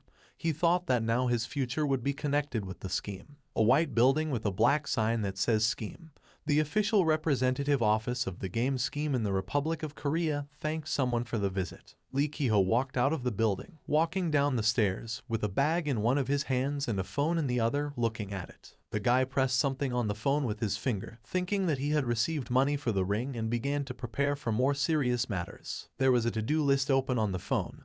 There was a check mark next to each item. The items were: request something, send money to mom, buy a gym equipment, buy powder from the scheme. The guy said that first, he took another semester off from college. I sent the money and took the device. He looked at the white package he was holding in his hands, on which scheme was written. The main character thought that he had bought the powder in a specialized store for scheme players. A white box and 3 black bags next to it. The system window showed, the powder is a nutritional supplement to restore and maintain the balance of nutrients in players' bodies, a necessary thing if a player plays for a long time without a break. The main character imagined how he was sitting in VR glasses, from which white powder came out, and how he was eating a large piece of meat on a bone. Closing his eyes, he thought that when the player eats in the scheme, the player receives this supplement through VR glasses. Lee Ki-ho sat in VR glasses, with his mouth slightly open, and thought that all the necessary microelements enter the bloodstream through the skin of the face. And this is a real godsend for gamers, because this way you don't need to be distracted from the game and waste time on cooking. The main character was walking down the street, looking at his phone. Other people were passing nearby. The guy thought that although it would be better, of course, to exit the online game and eat normally. The guy suddenly noticed something on the phone and hummed questioningly. On the phone there was a large inscription of a message from the scheme. Popular requests: 1 name of the main character in the game. Most: 2 Silborn, 3 Silborn ambush, 4 perk for restoring the health of allies. The guy looked at the list of popular searches, where his player nickname was in first place. He stopped while people were passing by and thought about what. Lee Ki-ho opened his mouth, looking at his phone in shock. On the news headlines above his head, it was written, "After defeating the Black Mountain boss, the Dark Horse Mos enters the top players. Silborn's body is found. Members of the Dark Guild are suspected of murder. Silborn respawn Point Charlie and Castle in a week. The Arthur Trinity Guild is looking for a man named Mos. They are offering 500 gold for any information about him." Reading this, Lee Ki-ho thought what it was. A drop of sweat ran down his cheek, and he opened his mouth, leaning towards the phone, saying that Silborn was killed and why would someone pay so much for information about him. He frowned, silently looking ahead and thinking. He thought about how many people were holding him with smiles and pulling him in different directions, shouting for him to join their guild. Lee Ki-ho thought about how there was a huge queue towards him. There was a sign next to him, "Queue for PvP." The man in front of him swung his sword, frowning, asking him to fight and saying that he was finished. The guy thought how long this would last. He thought about how, in blue pajamas with stars, he gets out of bed, while a man in a black hood stands in front of him with a knife in his hands. The main character shouted again, "And let him get some sleep." The guy looked away from his phone, picking it up and sighed loudly, frowning. He ran forward along the street, clenching his teeth and thinking that this would not work. The main character opened the door to his apartment, kicking off his shoes as he went. The box of powder was flying in the air. Lee Ki-ho put white VR glasses with dark glass on his head, thinking that if nothing changes, then his dear freedom and future in the game will be lost. Sitting in VR glasses, in the corner of which a blue light lit up, the guy frowned, thinking that it was time for him to leave a Spargan. The guy shouted to log into his account. Blue pixels, on top of which there was an inscription connecting to the server. The main character stood on a mountain in front of a city in which there was a tall white tower. He stood on the edge. His hair was blowing in the wind, and the guy thought that this was his chance in a million and he couldn't miss it. Lee Ki-ho looked back over his shoulder, frowning, and thought that he would move away from everyone. There was no one else on the mountain near the city when the main character left. Only green leaves from the trees fluttered in the wind. A store sign showing an anvil and tools. The room in which there was a forge. Someone said that everything was ready, and this equipment was made from the skin of a black mountain troll. Black bib on the main character. On his hands were black gloves with straps. Lee Ki-ho had black boots on his feet. The guy stood in the middle of the forge, spreading his arms to the sides and examining the armor with a smile. Next to him a short blacksmith in an apron smiled, laughing, and crossed his arms over his chest. Said that for the first time in 20 years as a blacksmith he was performing such work. The system window showed a set of black armor mountains. Magical, Black Mountain Heart, leather breastplate, the power of the Black Mountain, leather gauntlets, Black Mountain muscles, leather armlets, trail of Black Mountain leather greaves, effects, health +9, agility +3, strength +8, defense +118, 3 out of 5 items, health recovery 14.4 units per second, 5 out of 5 items, +11 strength. Lee Ki-ho clenched his hand into a fist, looking at it with a smile, and thought that the equipment would be perfect for a wanderer like him. He leaned towards the blacksmith, closing his eyes and smiling broadly, saying that he had made excellent armor. The blacksmith laughed, saying that it was a pleasure to work with the material that he brought. Lee Ki-ho walked down the road wearing his new black boots. He walked through the city with a smile, clenching his hands into fists, and thought that now the very hour had come. A cave, in the opening of which there were stones, which was located in the forest, surrounded by trees. The main character thought that it seemed so to him at that moment. Lee Ki-ho stood behind one of the trees, frowning at the cave and wondering out loud where it was. He sat down on the ground, leaning his back on a tree, and closed his eyes, saying that apparently he was really lost. And what should he do? The guy looked down, opening his eyes. There was a small depression on the ground from which air was coming out, and Lee Ki-ho realized that it was blowing from underground. The main character bent down, placing his palm on the indentation and pressing on it. A bright blue light shone from the cracks around the depression. Lee Ki-ho let out a surprised exclamation and stumbled back as the ground shook. At the entrance to the cave, the stones that were blocking the path began to move apart. The passage of the cave opened and the wind blew from there. Lee Ki-ho covered his face with his hands. He closed his eye, looking at the passage into the cave. A system window opened in front of the main character. It was written on the system window that he was the first to open the dungeon, the Black Root Dungeon. The guy's eyes widened, beads of sweat running down his face when he realized that this was a new dungeon. The passage to the cave was open, and dust was flying on the floor nearby. Lee Kiho said that it was somehow dark and opened the inventory. The guy was holding a green ball over his hand, which brightly illuminated everything around. The system window showed a shining Belsec stone, ready for use. Normal, glows if squeezed, range 15 meters, action 30 minutes. Lee Kiho looked forward, his face illuminated by a white light as he let out a surprised exclamation. The guy walked through the cave, looking to the side. Dark symbols were visible on the stone wall. Stalactites on the ceiling of the caves. The main character thought that the further he goes, the darker it becomes. There were bones and skulls of skeletons on the floor of the cave. Lee Kiho thought it was scary here. He walked in black boots through the cave. A stone slab, with a red cloth on the stone in front of it. Carved symbols were visible on the slab. Lee Kiho put his hand to his face, standing in front of the stove and looking at the symbols. He asked what it was. Many symbols on the slab. Someone's voice said, "Mortal, bones and a skull cannot convey the depth of hatred for the one who imprisoned them." Shadows fell on the slab on which the symbols were written. The voice continued, "Dark forces ambushed their troops. The smell of rotten blood filled the air." The main character stood in front of a stone slab, from which a bright light emanated. Behind him, many skeletons, shrouded in blue energy, rose from the ground. A voice said that, taken by surprise, they said goodbye to their lives and found themselves bound by a dark curse, and they would not find the peace of a worthy death. The skeleton's bone foot stepped on the ground. Lee Kiho looked back, turning around. Many skeletons stood on the ground, wearing various types of armor, and the skeletons themselves were surrounded by blue energy. Lee Kiho frowned, smiled, and laughed, saying that he knew that a fight was coming. Lee Kiho held the sword in front of him, looking at the crowd of skeletons in front of him with a nervous smile, and said that he didn't think there would be so many of them. Putting his sword behind his back, the guy screamed loudly, running forward, a white glow emanating from the sword. He swung his sword, leaving a bright light behind the strike and cutting several skeletons with his sword. The main character looked at the crowd of skeletons that ran towards him, some of them holding weapons. The guy tilted his head to the side. Closing one eye, there was a red light from the impact next to him, and he mentally cursed. He lowered his head, dodging the blow that one of the skeletons dealt, thinking that there was no end to them. The main character hit the skeleton hard, leaving a bright blue light, thinking that it was not a fighting class. Skeleton skulls were flying in the air, and Lee Kiho thought that he didn't even know how to use a sword properly. Opening their mouths, the skeletons ran forward. One of them in front pulled out an iron sword from behind his back. Lee Kiho thought that he was able to withstand such a crowd of skeletons. The guy stood with his sword out in front of him while many skeletons walked or jumped towards him. The guy clenched his teeth, looking to the side as the skeletons approached him, reaching out to the guy with their skeletal hands. The skeletons jumped on the guy, gathering in a heap, jumping on each other. Lee Kiho clenched his teeth, surrounded by skeletons, and closed one eye, looking to the side. He clenched his hand into a fist, trying to raise his hand, and screamed. Lee Kiho tried to raise his knees. The veins on his legs swelled. Under the mountain of skeletons that were lying on top of each other, a bright white light shone. There was a bright white explosion on the ground. The skulls and bones of skeletons were thrown to the side. Lee Kiho stood on a pile of skeletons, holding a sword in his hands. Skulls were falling nearby.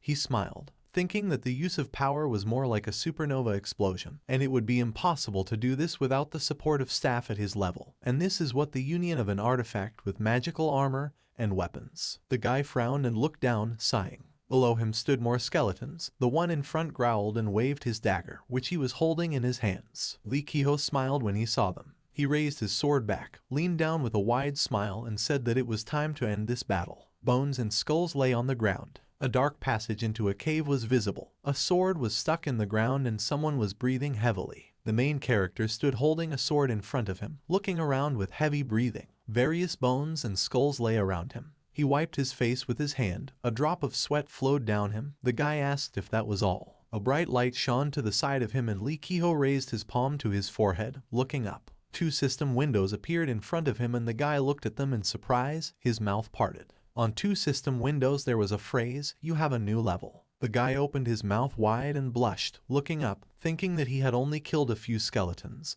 and had already leveled up twice. The guy clenched his hands into fists and raised them up, smiling joyfully and closing his eyes, shouting that this was cool, and now he was already above level 10. Behind the main character, in the depths of the cave, someone growled and the main character's eyes widened at this sound. He turned back, holding his sword behind his back with a surprised face. The guy looked at the dark passage in the cave wall, which was far from him, and thought that he had just heard some sound. The guy looked there silently, holding the sword in front of him and pursing his lips. He walked forward, passing through the passage. Lee Kiho walked past several stones. A howl was heard in the distance, and the guy asked what it was and if there was anyone else there. He walked through the passage, looking ahead in surprise, and said that it seemed to be there. There was a red mist, next to which there were red sparks, and a faint blue energy could be seen. Lee Kiho covered his face with his hand, closing one eye and mentally complaining about the stench in here. In the depths of the cave lay a dead body that was decomposing, and the guy realized that these were the corpses of travelers. Another corpse in iron armor sat leaning against the wall of the cave. A sword was stuck into it. The guy walked past the corpses. In the distance behind the stalactites a staircase was visible. Lee Kiho complained about how it stinks here. Looking ahead, the main character noticed something. He walked up the stairs. At the end of the rise there was a stone slab.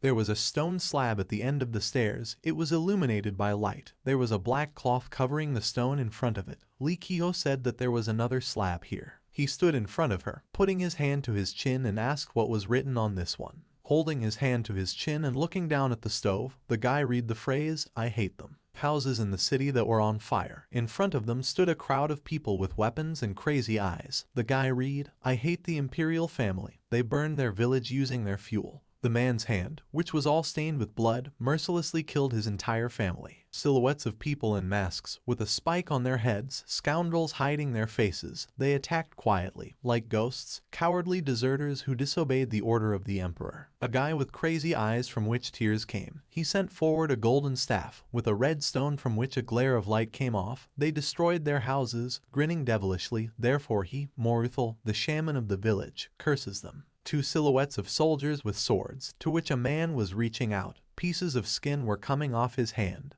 leaving only bones. They will never leave this place. They will wander here in pain and suffer forever, even after death, when all that is left of them is bones, Moruthel bones, skull. The main character stood in surprise in front of the stove, looking at it, and realized that the writing here was different from the previous ones. He pursed his lips and frowned, thinking that the imperial army had robbed the village, killed the inhabitants, and burned everything. He looked over his shoulder, noticing something. A system window appeared behind the main character, which he looked at in surprise. On the system window it was written, "Quest Battle, Rank B, destroy the leader of the deserters, Jeratin. Cursed Moruthel. To activate you need to say the words of the curse." Lee Kiho thought about the quest battle. He looked up at the system window that illuminated his face and thought of the words of the curse. The guy opened his mouth, a bead of sweat running down his face as he said, "Moruthel, bones, skull." The ground beneath the protagonist's feet shook and he cried out in surprise, looking down. Pieces of flesh and bone flew in front of the stone slab, gathering together. The guy put his hand in front of him, closing one eye while the bones flew past him, and realized that they were coming together. He looked up in surprise. Opening his mouth, someone's voice said, "Moruthel, bones, skull." A skeleton in an iron helmet and with black eye sockets in which a red light glowed said, "Let everything burn in hellfire." The skeleton raised one hand, mouth wide open.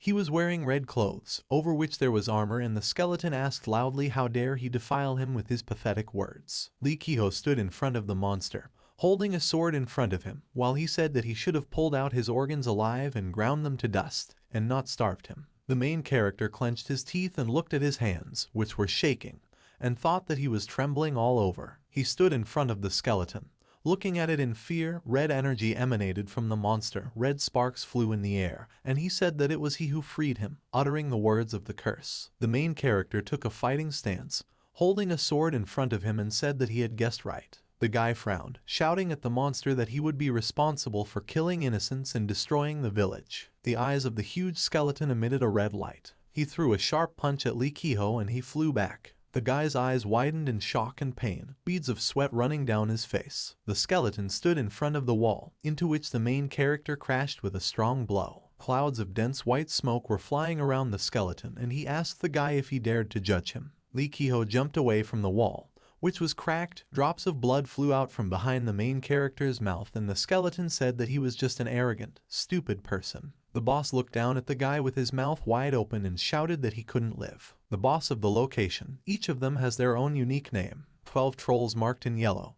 On them the inscription Troll level 99. Between them and the red troll with the inscription Black Mountain level 99 there was a greater than or equal sign. The monsters in the diagram are divided into location bosses and ordinary monsters. Due to the fact that bosses are stronger than ordinary ones, mobs of the same level, it is simply unthinkable to put them in the same row. Lee Ki-ho knelt in front of the red-robed skeleton. Leaning on his sword, he thought that even knowing this, he could not imagine that boss battles would be so difficult. The system window showed the health level, less than 20%. The main character rose to his feet, leaning on his sword and clenched his teeth, looking at the boss. He thought that this time the battle would not be easy. The skeleton's eyes widened and he looked at the guy in surprise when a blue light shone nearby.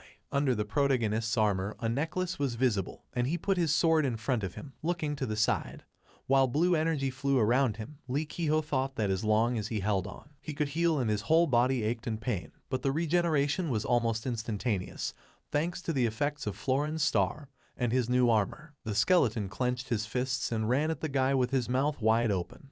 He screamed, asking what kind of dark magic the guy was using. The skeleton raised his hand back, clenching his fist, his eyes glowing bright red. Lee Ki-ho looked at him, frowning, and thought that he needed to react with lightning speed. The guy ducked, dodging the skeleton's fist and looking at it with a determined expression on his face, thinking that he needed to act quickly before it caught up with him. The protagonist's hands clenched the black hilt of his sword. The guy landed a strong punch on the boss, who opened his mouth in shock. The main character's punch left a large blue light as he thought he needed to counterattack right away. The skeleton was thrown back and began to fall behind him, white fog flying around him. Lee Ki-ho wiped his face with his hand with a smile and said that he did it. He stood in front of the boss, who stood up on the ground, leaning on his hands, and thought that the unimaginable strength, health and agility that the equipment gave him allowed him to move the way he wanted, and thanks to this, he could fight back even the boss. The guy smiled, knitting his eyebrows, looking at the boss and thought that this is what it means to have a good staff in the scheme, and with such a set of armor he can win.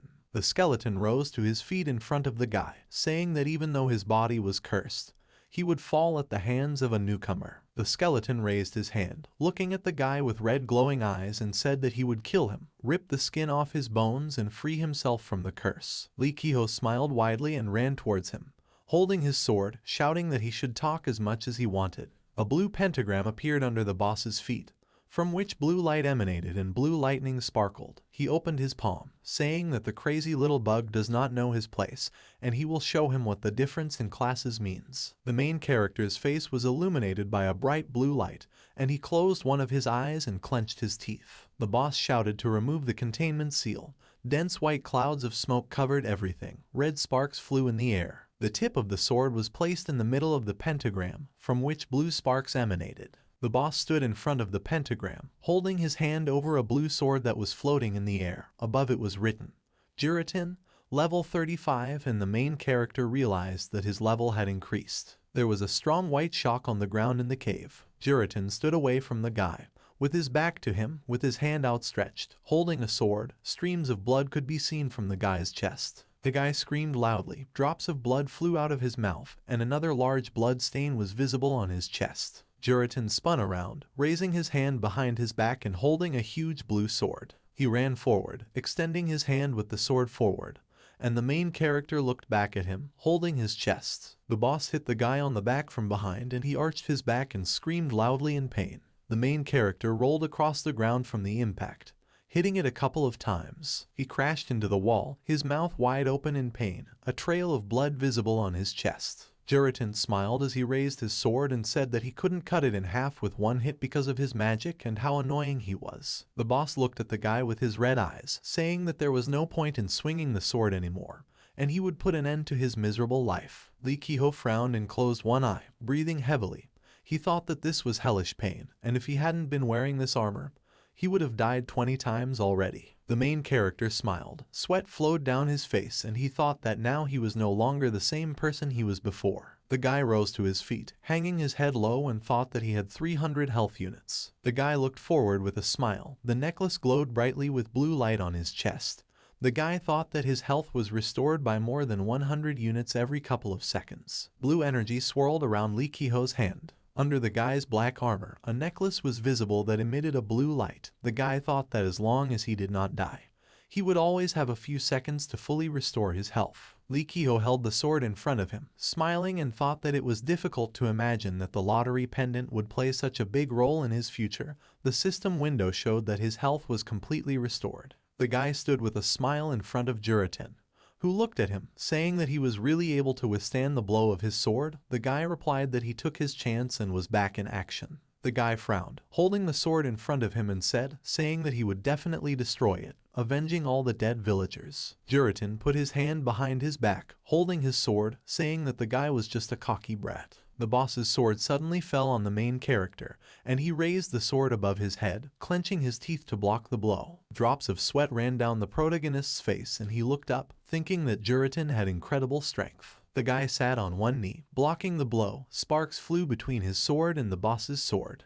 Lee Kehoe jumped to the side, and Juritin's sword landed on the ground with a strong impact. A bright white light flashed on the ground. Lee Kehoe jumped over the boss, raising his sword behind his head, thinking that he would wait for the moment when it would open. The protagonist frowned, looking down at his boss with determination, his hair flying in the air. He struck the skeleton, which left behind a long blue light. The armor on Juritin shattered, cracking one of his bones underneath. The main character again raised the sword behind his back, thinking that he had hit and he needed to not lose the momentum. Juritin was struck by many blows that glowed red. The boss opened his mouth, and the guy thought that he needed to deal a few more blows. Juritin gasped, his red light in his eyes dimming. He raised the hand that held his blue sword, holding it up and telling the guy to die. Juritin brought his sword down on the main character, who was standing on the ground with his head down. The guy raised his gaze, frowning upward. The severed hand of Juritin, which was clutching the hilt of a blue sword. The main character waved his sword. A bright blue light flashed next to the severed hand of the boss. Frowning, the guy ran forward and, holding his sword forward, shouted. He swung his sword, striking, but Juritin jumped back from him. The boss fell onto his back on the ground, letting out a disgruntled growl. The main character placed the tip of his sword next to Juritin's face. Breathing heavily,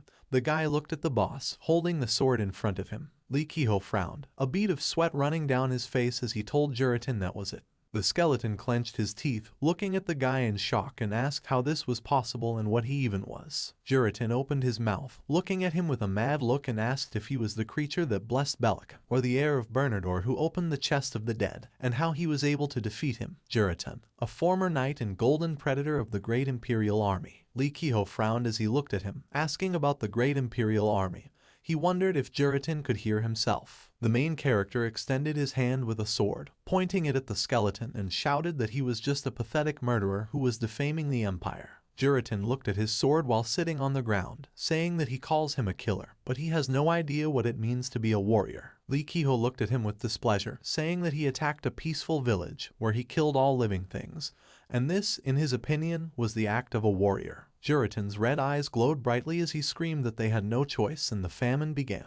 The boss remembered the soldiers with a dark fog flying around them, bags visible under their eyes. The war was in full swing, and their army was no longer supplied with supplies. There was nothing to eat. They were forced to ask for help from the inhabitants of the village they were defending. One of the soldiers kicked a villager while the others watched helplessly. One of the soldiers put a large sack in the cart. The villagers stubbornly saw them only as enemies, and even decided to attack. A woman stepped on the chest of a soldier who lay on the ground, pointing a pitchfork at him.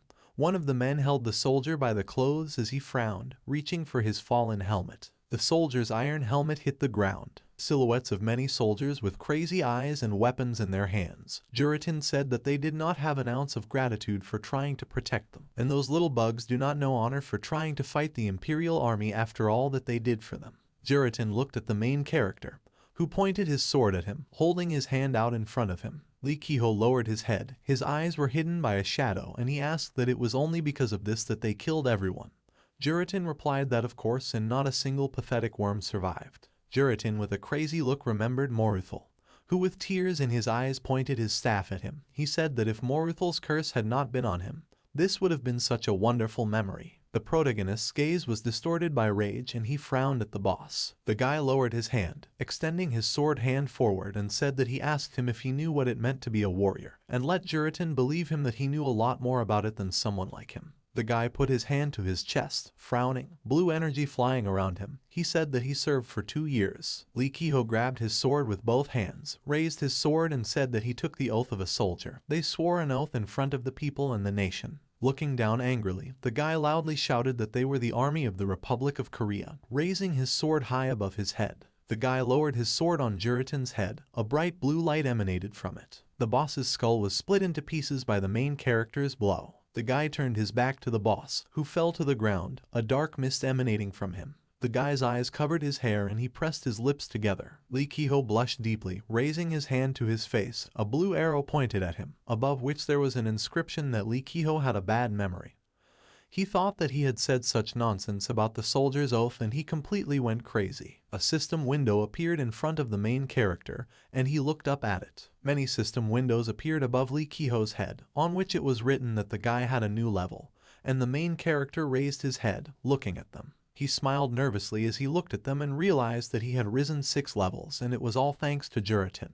The system window on which was written, a new achievement, collected 11 swords, all stat points +2. The main character looked at the system window in shock, asking about the achievement and +2 for all points. There was a bright light behind the guy and he looked back, asking what happened this time. A purple sphere flew above the ground and cracked. Lee Ki-ho shouted that it was a core. A purple core was flying above the ground, next to which white mist was flying in the air. The guy looked at him in confusion, raised his hand and said that it was clearly different from everything he had seen before. The guy touched the purple core with his hand. He gasped loudly as the cannonball next to him glowed brightly. Lee Ki-ho closed one eye, purple sparks flew next to him, and a bright light illuminated his face. A lot of weapons, gold and artifacts appeared next to the guy and the main character looked at it in shock, shouting that it was all for him. He smiled widely, raised his hand and happily said that he needed to quickly put all this into his inventory. Lee Ki-ho's cheeks turned red and yellow stars appeared in his eyes as he looked over his shoulder. The guy was holding a bag of weapons, turning back and looking at the blue sword Juritan was fighting with. The sword hovered above the ground, emitting a bright blue light. The guy walked up to him, looking at him in shock and realized that this was the sword that Juritan was holding. The guy shuddered and turned around, screaming. System window on which it was written, 11 engraved swords, Sharma sword, unique, appearance, long sword, creator, Lavoger, weight, 11.8 kilograms, strength, +19, agility, +14, one-handed damage, 211-231 damage with 2 hands, 284-341 units. The skill of summoning an engraved sword is automatically learned. When used, the sword appears near the player, and disappears after the skill is deactivated. System window on which there was a scar sword with a unique rarity level. Lee Ki-ho raised his hand to his face, his eyes widening as he stuttered as he tried to say something. The guy looked in shock at the sword in front of him, which was flying above the ground, shouting that it was unique. Blue sword with black mist flying around. Lee Ki-ho thought that the highest rank of the known ranks was rare, but there is something even higher. The guy put his hand to his face, laughing, thinking that if the 11 engraved swords, the charm sword, are considered unique, then even in the future there is unlikely to be anything like it. The guy looked at the blue sword in front of him, thinking that he was the first to receive a rare artifact, but also unique. The blue sword began to dissolve into the air, leaving behind a black mist, and Lee Ki-ho's eyes widened as he asked where he was going. The black mist that was left from the sword flew through the air. The fog surrounded the guy's hand and he looked at it in shock, thinking that the sword had simply dissolved. 2 system windows appeared in front of the main character, on which it was written that the skill of summoning an engraved sword had been learned and he had learned his first skill. A 3rd system window appeared, next to the other 2, on which it was written, summon an engraved sword, skill name, Sharma, skill level, maximum, cost of use, 11 mana per second. The player can summon the sword or order it to disappear by saying its name. Cooldown, 1.5 seconds. Lee Ki-ho thought that Sharma means. He looked at his hand with a smile, from which a faint blue light was emanating, and thought that this was his first skill. The guy closed his eyes and put his hand to his chin, thinking that then it was probably time. He extended his hand forward and frowned, shouting charming. A blue pentagram opened under the main character and emitted light. Lee Ki-ho's face lit up with blue light, his hair flowing with energy as he thought with a smile that this was incredible. In front of Lee Ki-ho, a blue sword appeared on the blue pentagram, with black and blue mist emanating from it, and he shouted that it worked. The guy took the sword in his hands, looking up at it. The main character made a couple of swings with the sword. Blue light emanated from the blows, when he thought that it fit comfortably in his hand and the weight was just perfect. Juritan is a pathetic fool, and he didn't really want to share this sword. With a wide smile, Lee Ki-ho swung his sword again, thinking that he wanted to try it in a real battle. The guy looked down at his foot in surprise and said that he had stepped on something. Lee Ki-ho knelt down on one knee, holding an object in his hand, asking what it was. On the main character's hand lay a golden ring with a seal in the shape of a sword and a flower. The system window showed the seal of the defeated knight Juratin. Unique appearance ring. Meet the necessary conditions to start the hidden quest. Limitation: one-time use. Lee Ki-ho asked about the knight's seal. The phrase about the hidden quest was highlighted on the system window. The main character's eyes widened in surprise as he looked down and asked about the hidden quest. The main character sat with a smile in front of piles of gold and artifacts, collecting them in a bag, saying that, whatever hidden was meant, he better get to it quickly. The guy looked at the full bag with various books, weapons, scrolls, and gold, asking how much all this could be sold for, and probably about 500 gold, if not cheap. The guy covered his face with his palm when a bright light shone from above and gasped. From the ceiling of the cave, in the opening, sunlight was shining and Lee Ki-ho looked up, saying with a smile that it was already dawn and he needed to take the loot to the nearest village. He thought that with this money he could forget about poverty for a while. A city with bright houses that had green and red roofs. A large palace with an arch was visible, the city of Arts Toiko. A street in the city, along which many people were walking. Flags were attached to the columns. Someone shouted loudly that they were joking. A guy with black hair stood in front of the system window, asking if these were really artifacts for sale. Another person next to him asked what it was, and the guy asked him to look at the first page of the auction. Two guys stood in front of the system window, and the guy in the red vest pointed forward, asking what kind of skill book it was. The guy with black hair told him to look at how fast the price was rising. Many other players stood in front of the system window, looking at him in shock, and someone shouted that all these things were put up by one player. With shocked faces, people shouted who would have thought that this was a player under the nickname Mos. The system window showed a blue book with a gold design on the cover. Skill book, quick healing, rare. When used, the character receives the quick healing skill. Conditions: level 7 abilities. The beginning of the Faith of the Armaz Church. Current price: 800 gold until the end of the auction, 4 hours 21 minutes. Seller: Mos. The system window below showed the nickname of the main character, Mos. The crowd of players looked at this in shock, their eyes wide and mouths parted, saying that this was the same Mos that was during the troll hunt. The Central Trade Committee of Aranta's branch in Toiko, a large white building with blue roofs. Beads of sweat ran down the protagonist's face as he looked down. In front of Lee Ki-ho there were many gold bars, which the guy looked at in shock. A goblin, in a black suit and with green skin, approached the guy, looking at the paper in his hands, saying that the main character earned 8726 gold at the auction. Widening his eyes, the guy asked what he said. Closing his eyes and smiling, the goblin with the monocle again repeated the amount of 8726 gold. Lee Ki-ho again asked how much and the goblin again answered, 8726 gold. The guy fell to the floor, looking at the goblin in shock, his eyes widening. He looked up, thinking that he should be happy, but he still couldn't believe that what was happening was real, and that in that dungeon he earned 80 million won. The guy pointed to the engraved silver coins that were lying on the table and asked what they were and that they didn't look like gold. The goblin took the coin in his hand, holding it between his fingers and smiling, saying that it was an Ormakan token. The goblin showed the token to the guy, saying that one such token is equivalent to 1,000 gold. Lee Ki-ho covered his face with his hands, looking at the token, and asked about 1,000. A silver token with a dragon engraving was clamped between the goblin's fingers. The system window showed Ormakan token, magical, weight 10 grams, equal to 1,000 gold coins. History: expensive currency on which Ormakan, the legendary dragon with a golden skin, is displayed, is part of the token, the famous Ormor. The guy took the token in his hand, looking at it with his mouth open, thinking that it was magic-grade currency. The goblin pointed his finger forward, holding a brown tablet in his other hand, saying that he wanted to warn the guy to be vigilant for a while. The goblin said that now everyone in the city will want to know who Mos is. Lee Ki-ho looked at him with a shocked look, asking what. The guy put his hand to his chin, thinking about people in black hoods with weapons in their hands. The goblin said that a dark guild had formed in the game, whose members rob and kill both players and NPCs. The main character thought that he really should be careful. Two players walked along the streets. One of them looked at the second, asking about Mos and wondering how much money he got from the auction. The second looked at him with a smile, putting his hand to his chin, and said that at least 100 million won. Lee Kehoe, gritting his teeth, walked in front of these players, with a hood on his head. One of the players laughingly said that he was jealous with Black Endy and they could rob him if they met him. The main character thought that everything was much more serious than he expected. The guy pursed his lips, looking to the side and put his hand to the hood, thinking that it was time for him to lie low.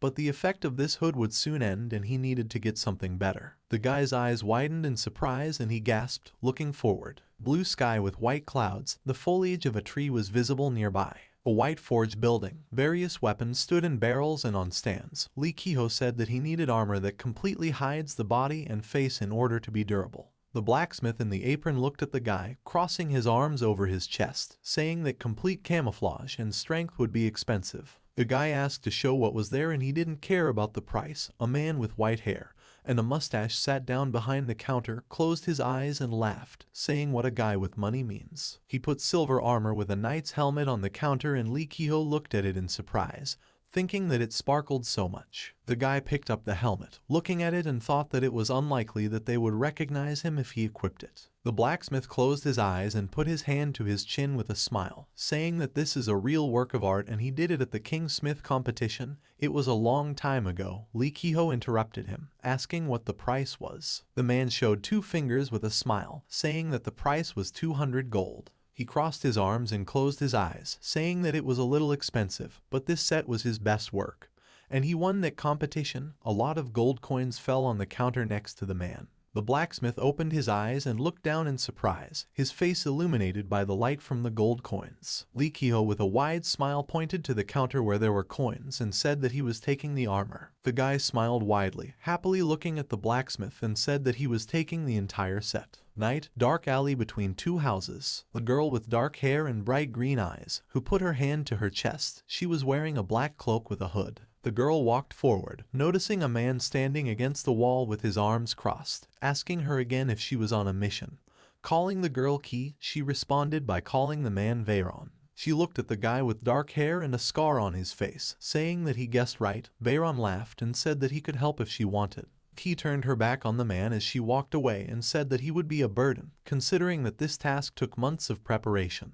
The guy waved his hand and exhaled, laughing and saying that the girl is not so simple. With a smile, Veyron called the girl a rootless mongrel. He stopped, looking ahead with a serious look. She turned around sharply, looking at the man with a mad look and approached him. The girl put the blade of the sword to Veyron's throat and he looked at him, saying that she was fast as always. The man raised his hands in a conciliatory gesture, smiled nervously and asked the girl to take it easy, or she wants to cut her colleague while performing. The girl looked at him silently, pursing her lips and holding a sword in front of her. She turned back, sheathing the sword, and told him that next time he should think before opening his mouth, and should watch the sword and his words. He brought the stone to her face and said in a stanny. She threw the stone onto the ground beneath her feet. Beams of bright purple energy passed through the air in front of Key. She disappeared into a purple portal that opened in an alley. Veyron frowned, smiling evilly, looking after the girl, saying that she was just an impudent mongrel. The guy unfolded the scroll in his hands. He stood in the alley, looking at him and asked where she could be hidden so well. The scroll in the guy's hands showed a blue crystal, and the man asked where Florin's star was. The blue sky with the sun shining brightly, trees with green foliage were visible. A horse-drawn cart was driving along the road. Someone said that he was his savior. Lee Kehoe was dressed in massive armor that hid his face. He was riding on a cart, looking at the man who held the reins and told him that he need not thank him and he agreed to give him a ride. So they are even. A man with a mustache said that he thought the monster would eat him. He remembered how the main character cut off the head of a huge wolf with his sword, saying that he was really very grateful to the guy. They were driving along a road that was surrounded by trees and the man asked if he was still a student, very young. Lee Kehoe replied that he decided to earn money for his studies, and now things are like this. The cart drove along the road, leaving dust under its wheels, and the man said that he was sure that his parents were proud of such an independent son. Lee Kehoe asked to omit this and asked the man how he got into the game scheme. The man pursed his lips and looked down sadly, saying that this was a long story and he was fired from the company, after which he opened his own restaurant with chicken dishes, but soon went bankrupt. Then he heard about the game scheme and it seemed like a good option to make money. He decided to try it. He said that delivery work is a responsible business, so everything would go to hell if that monster ate him. Lee Ki-ho was sitting on a cart next to other bags. The man asked him where he was going and to a specific place. The main character said that not yet, but he would plan something as soon as he gets to the Silver Valley. Blue sky with white clouds. The man told the guy that he would let him know when he decided and he would take him to the ends of the world. Lee Ki-ho modestly said that everything was fine and he didn't want to impose. The man with the mustache smiled widely, closed his eyes and laughed, saying that he could be calm and the main character was like a bodyguard for him. The carriage stood near the white stone gate to the city. The man waved to the main character, and the guy said that they would see each other. He replied that there was a fountain in the center of the Silver Valley, and they could meet there. A system window appeared in front of the main character saying that his armor needed repairs and the guy had already asked. Lee Ki-ho looked at his glove, which had small cuts, and said that he would take care of this first. A sign showing an anvil and various tools. The guy stood inside the room with his arms crossed over his chest, while in front of him the woman blacksmith frowned and hit the armor with a hammer. He thought that of course it was cool to receive the Juratin seal. Lee Ki-ho frowned, pursing his lips, remembering the system window on which it was written. View, ring. You need to fulfill the necessary conditions to start the hidden quest. Restriction. One-time use. The guy thought that the hidden quest was clear, but what are the conditions? And at least they gave me some hint. Frowning, Lee Ki-ho looked at the system window, stretching out his hand to it and thought that he had been thinking about this all the time. But there was no point, and he seemed to be at a dead end, and okay, first he would meet with the carrier. The blacksmith shouted to the guy that everything was ready and let him come again. Lee Ki-ho walked outside in his closed massive armor, thinking that after the meeting he would already be planning his next move. There were a lot of people crowded on the street and, noticing them, the guy thought why there were so many people here. On the ground, with his head in his hands, the carrier was kneeling. A guy with red hair was standing over him, kicking him in the back and shouting that he had told him 100 times that he hated it when people were late. Other people looked at this in fear. The guy with red hair shouted that they were the Valley clan and he was taking them for fools. A girl in the crowd raised her hands, saying that he only delayed the delivery a little. That's all. The man with black hair turned away, saying that it's hard to believe that this is the heir of the clan. Someone in the crowd asked why the Valley clan is always at the center of all troubles. Another asked what the Order of the 12 Knights does, and shouldn't they catch violators of public order. The guy with red hair lifted the delivery man by his clothes and, gritting his teeth, raised his hand into a fist, shouting that he would be buried today. Suddenly the guy was grabbed by the hand by Lee Ki-ho. The hand of the guy with red hair trembled and he looked displeasantly at the main character, asking what he was doing.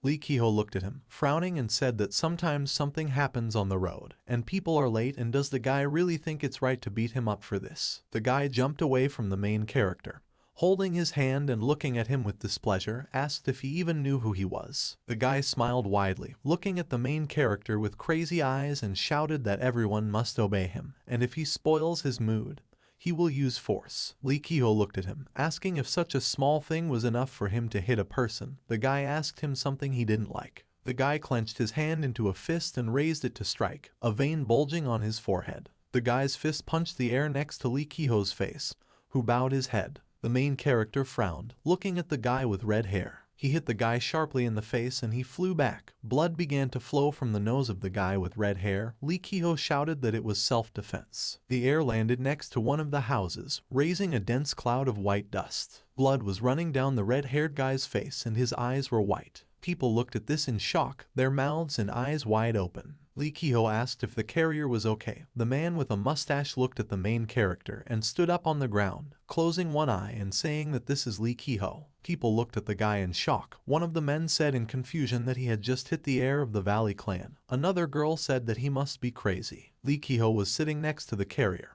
who was wiping his face with his hand. Someone swore loudly at the main character and asked if he didn't know. A man with red hair and a mustache pointed his finger at the guy, shouting that he was the great Morik from the valley, and how dare the main character hit his son. Next to him stood a tall man with dark skin and a frowning face, in black armor. Morik called out to the man named Python, asking the man to make the protagonist answer for this. He answered in the affirmative, drawing a black-hilted sword from its sheath. Python waved his hand and took his sword out of its sheath, heading towards the main character and saying that he dared to attack the master's son. The man's face became distorted with rage and he struck a strong blow to Lee Ki-ho's head, leaving a red light after the blow. He shouted that he would deal with him. He swears on the name of the Knight of the Silver Valley. Lee Ki-ho frowned at him and called for Charming. The guy held the blue sword in front of Python, blocking his blow with his face. Python clenched his teeth, looking at the sword in surprise, and asked what happened. The man screamed loudly. Yellow sparks were visible between his sword and the protagonist's sword. Lee Kiho struck with his sword and Python was thrown back, a bright blue light flashing from the blow. Python slammed his back into the red-haired heir's face and he screamed loudly in pain. Python lay with his mouth wide open, through which blood flowed. The heir also lay with his mouth open. His eyes turned white, and blood flowed down his face. Warwick looked at this in shock, sweat running down his face, and he called Python's name. The man pointed his finger forward, frowning, and shouted to Python what he was doing and let him get up immediately, and how he could consider himself his knight. Lee Kiho extended his hand with the sword towards the man, and said that now it was his turn, and the man screamed in fear, looking at the sword. The city girl pointed to the fight, talking about the protagonist's armor. The main character turned to them with a surprised look when one of the townspeople asked if he was from the Order of the 14 Knights. Warwick and Lee Kiho were surrounded by a crowd of people who smiled widely, shouting that with such force it was not surprising and they had finally come to help them. The townspeople clenched their hands into fists, with a warlike look and tears in their eyes. Someone shouted that Morik took away half of their income, calling it taxes. Another said that their father was executed because he had nothing to pay. Someone shouted, so that he could finally be punished. Lee Kiho put his hand to his helmet and thought that he had no idea who the 14 Knights were, but judging by the way the situation was developing, the main character looked down at Morik, asking if everything that the townspeople said was true. The man looked at him in fear, stuttering, and not finding what to say. He looked away and trembled, saying that this was not entirely true, perhaps only partly, and they were stockpiling supplies in case of famine. Red eyes glowed in the connector on Lee Kiho's helmet as he glared at the man, loudly asking if maybe he should visit his house and see for himself. Morik fell to his knees in front of him, bowed his head low, and loudly began to ask for forgiveness for his terrible crimes, asking him to be spared. Lee Kiho looked down at him from under his helmet with a smile and agreed. Morik bowed his head to the ground, resting his hands on it, and closing his eyes. Lee Kiho told him that he recognizes his atrocities, but will not take his life, but he must compensate for the damage to all victims. Morik shouted that he will do everything. The people around the main character and the men with red hair applauded and cheered. A system window appeared indicating that the main character's fame level had risen by 2874 units. Thanks to rumors. Lee Kiho stood with his head raised while another system window appeared above him, on which it was written, "Hidden quest completed, Tyranny of the Valley Clan, reward, hint to obtain a rare artifact, random, increase in fame level." The system window on which it is written, "The hidden quest Tyranny of the Valley Clan has been completed. The reward is a hint for obtaining a rare artifact, random, increasing the level of fame." Another system window appeared, on which it was written, "A hidden quest has begun, a hint to obtain a rare artifact. The player must head to Fallup, a city on the edge of the continent." The main character smiled widely, widened his eyes in surprise, and thought that this was unexpected. He looked at the system window, which said that he needed to go to Fallup, a city on the edge of the continent, and thought that he should just go to Fallup. Lee Kiho stood in the middle of the crowd that surrounded him and cheered. Someone said that he had not seen a knight with an engraved sword for a long time. Two people in light green cloaks stood on a mountain above the city. Looking at this, one of them asked if Lee Kiho should be arrested,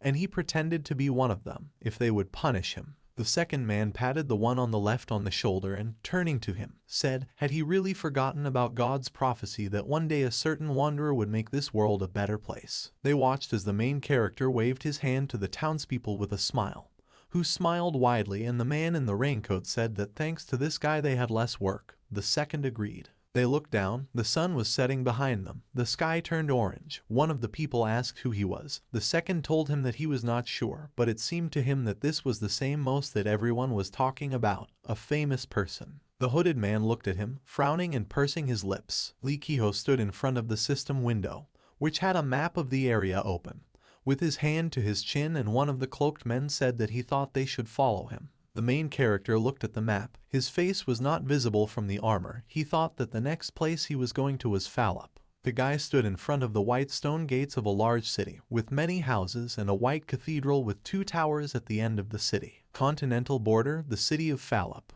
The city employment office, a large white stone building with an orange roof and 3 floors. Someone sighed loudly. Lee Kiho lay in his armor on the ground while people passing by looked at him. The guy said that he did not understand anything at all. He sat up abruptly, raised his head and loudly asked how long this had been going on. The blue system window showed a secret class. A guy in a long cloak and a pointed hat with a smile was holding a purple flame over his hand.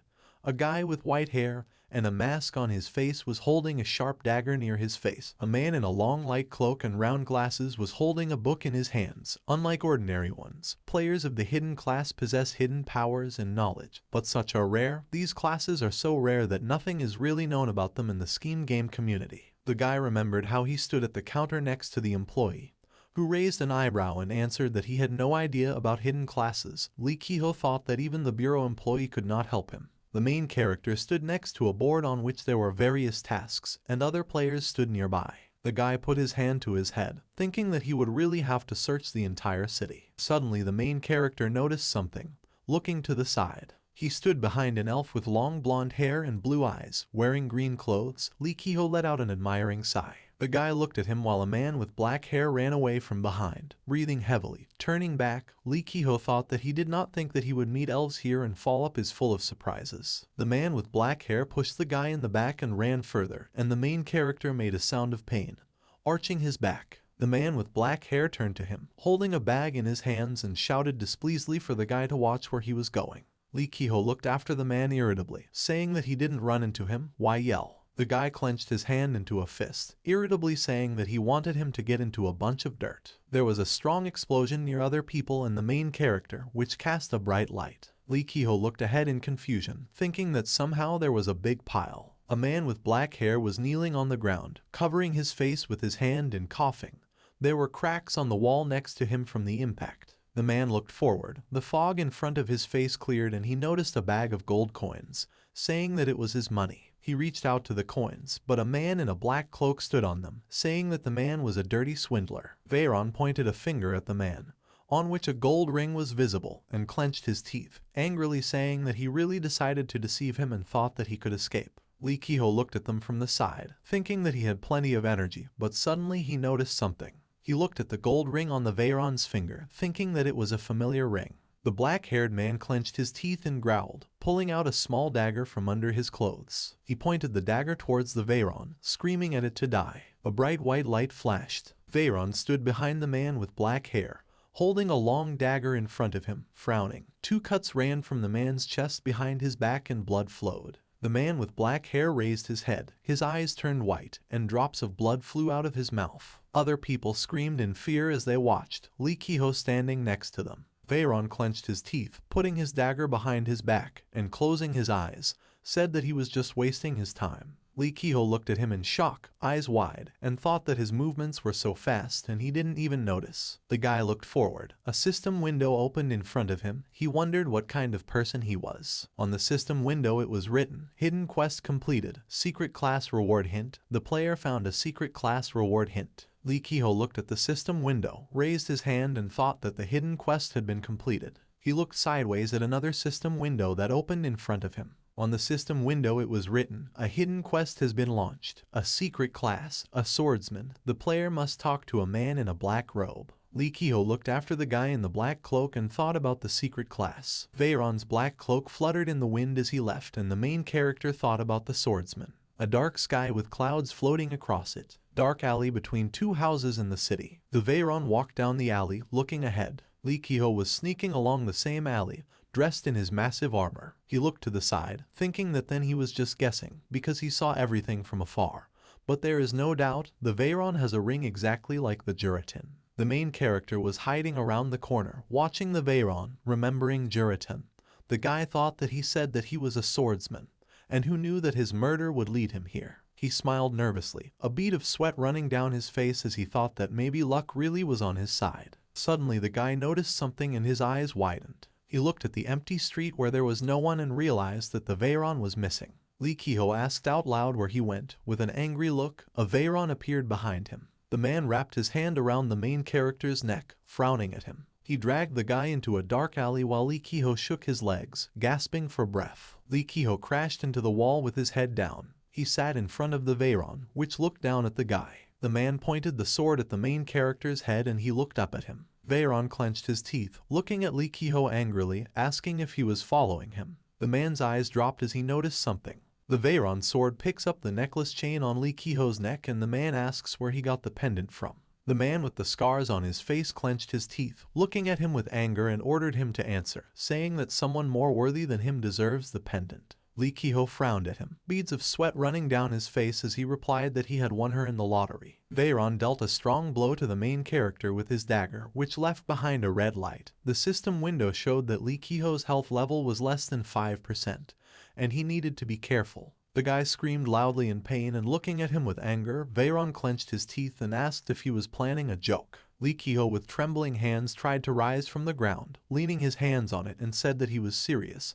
And in the city of Linderk one old man was selling stone runes. The Veyron grabbed the guy by the edge of his chest armor, pulling him forward. He angrily leaned closer to the guy, asking what he looked like. He replied that he had a beard, gray hair, and a robe. Veyron frowned and silently looked down at the main character. He abruptly let go, causing the guy to close his eyes. Veyron smiled, a shadow falling on his eyes as he said that's how this old man was in Lindruk. Lee Ki-ho looked at him, stood up, blue energy was flying around him. The guy asked who he was. The system window showed that his health was completely restored. The man frowned at the main character, saying that in the criminal world he is known as a criminal of the highest class. A photo of a man with gray hair and a beard on a wanted poster, Veyron said his name was Gambler Laro. Lee Ki-ho opened his eyes in shock, his mouth parted, remembering the hooded man, thinking that man turned out to be a criminal. Veyron frowned and remembered a man in white armor on a white horse. The man said that he was tasked with tracking him down, and he knew about one of the mysteries of the Aspargan continent,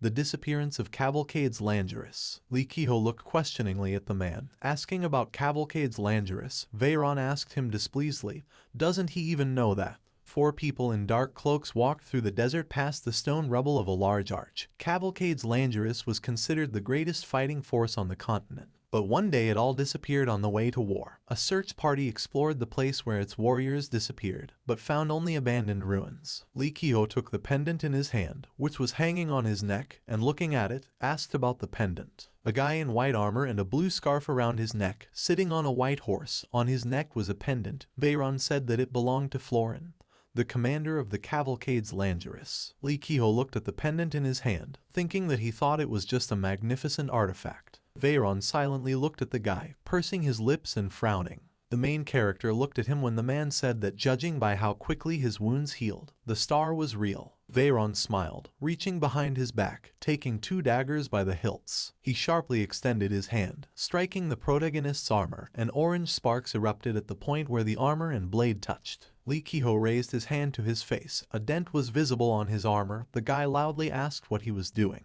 Veyron said that Florin is not here, so he will kill him and take the pendant. Lee Ki-ho raised his head at him in surprise, asking what he was doing in general. Veyron, with crazy eyes, held 2 daggers in his hands, holding them out in front of him and smiled, telling the main character to be a good girl and die. Lee Ki-ho stood in front of the man, saying that he was going to kill him from the very beginning. He replied that it was true. Veyron tilted his head with an evil smile. He shouted that dead men tell no tales. Lee Ki-ho stepped back in surprise. The main character called on Charming. Holding out his hand, the sword appeared above his hand. He thought that it was clear why he gave him everything so easily. Veyron approached the main character, running up to him, and Lee Ki-ho looked at him, thinking that he was moving quickly. The man dealt 2 blows to the main character, who left behind a red light. The system window showed that Lee Ki-ho had less than 10% health left, and he needed to be careful. Veyron smiled, pointing a dagger towards Lee Ki-ho, who fell on his back. The man said that the pendant would finally be his. Veyron looked at the guy in shock, frowning. Lee Ki-ho leaned on his sword, sitting on one knee. Blue energy glowed around him. Veyron loudly asked how he remained alive after this blow. The system window showed that his health was completely restored.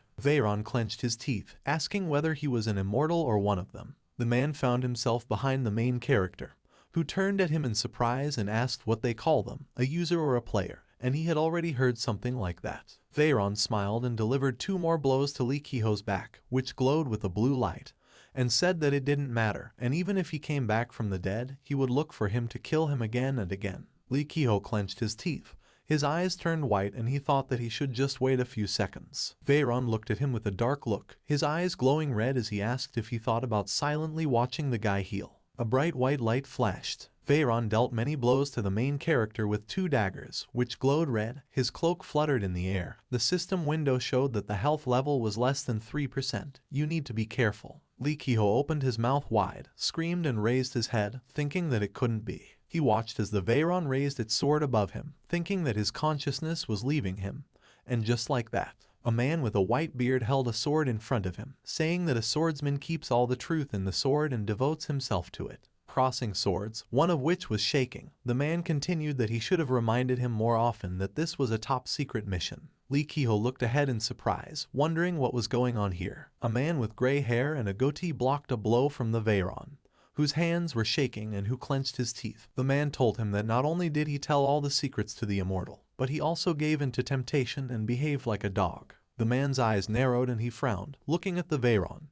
He said that he was calling him a traitor and condemning him to death. Veyron looked at the man in shock, lowering his sword and calling him Master Robin, saying that everything was wrong. Veyron smiled nervously, looking at the man, asking him to give him another chance. A quick blow from a sword passed next to him, cutting off the hair on the guy's head. Spatters of blood were visible in the air. Robin turned his back to the guy. Blood was coming from his chest. The man put his sword in front of him and, frowning, said that he would apologize in hell. Lee Ki-ho breathed heavily, leaning on his sword and closing one eye, thinking that he had killed him so easily. Robin stood over the main character, looking down at him and said that he was next. Lee Ki-ho looked at him, clutching his sword in both hands, while the man said that he knew too much, so he couldn't let him live. Lee Ki-ho looked at him. The guy's expression was not visible through his helmet, but he thought that the first one scared him a lot. He looked at Robin, who clenched his teeth, and the man's eyes glowed with red light. Behind his back there was a tiger with yellow glowing eyes. The main character thought that he was on a completely different level, and there was a colossal difference between them. Lee Ki-ho clenched the hilt of his sword in both hands, thinking that this was how he would end up. The guy bit his lip, frowned and thought that he had told himself that he would be different, and he decided to bet everything on the scheme game. Robin looked at the main character with a smile with his red eyes. Lee Ki-ho rose to his feet, leaning on his sword, and the man asked him. It seems he doesn't want to give up.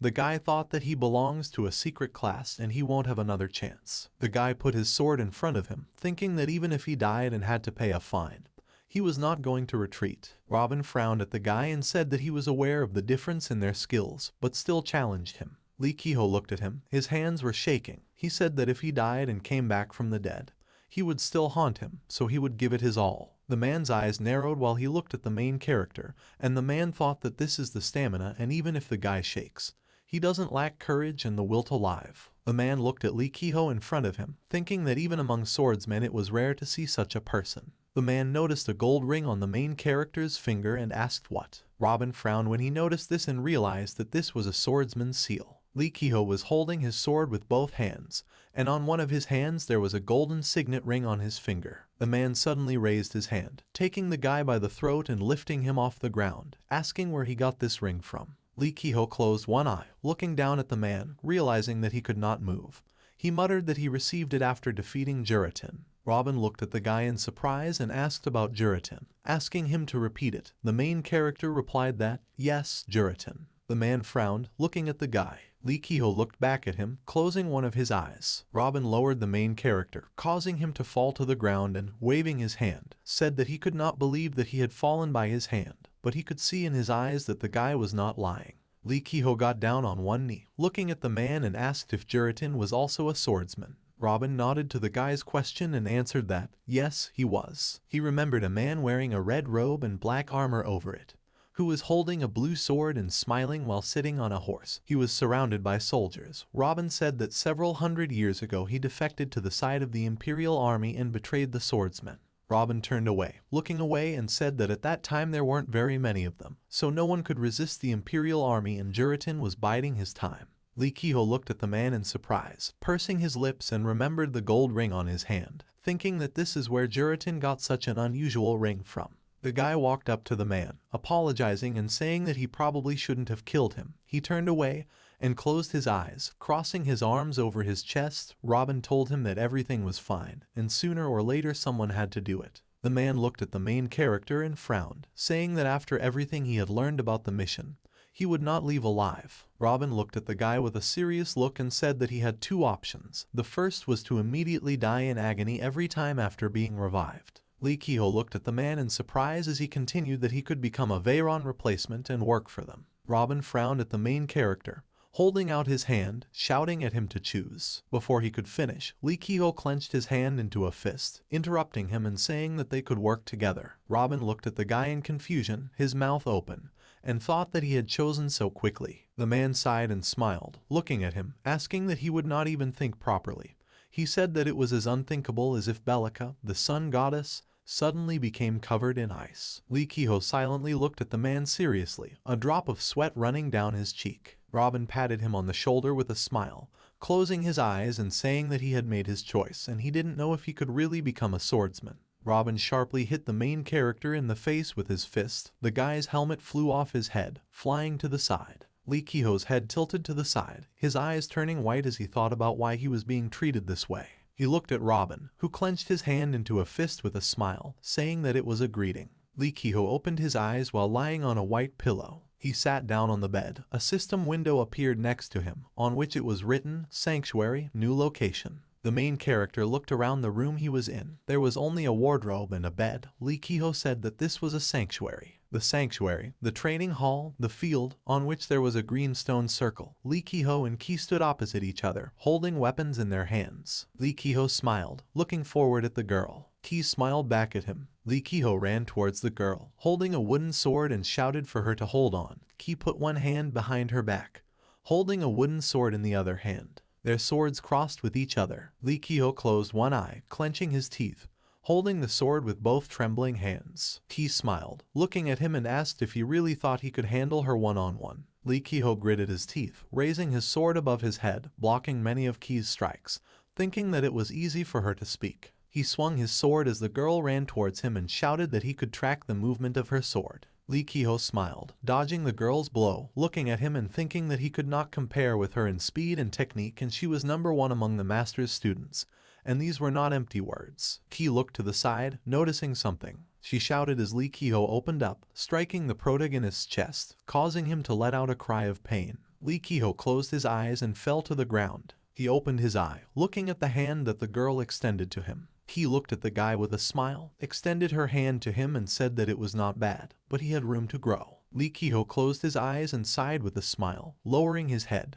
He accepted the girl's hand, holding on to her and told her to just give him more time and next time he would definitely win. Blue sky, white modern houses, someone asked what else. Lee Ki-ho held the phone to his ear, lifting a dumbbell with his other hand, beads of sweat flowing down his body. He asked his mother to just accept them. She answered on the phone that it was a huge amount, 4 million won. The guy put down the dumbbell while his mother asked where he got that kind of money and don't let him lie to her. Is it really something illegal? Lee Ki-ho replied that it was just a gift from him, and he saved and saved for a long time. The main character's mother asked why he suddenly became so polite. Something rang behind the guy and he looked back, saying that he was hanging up and the money was hers, so she could decide for herself how to spend it. He would call back later.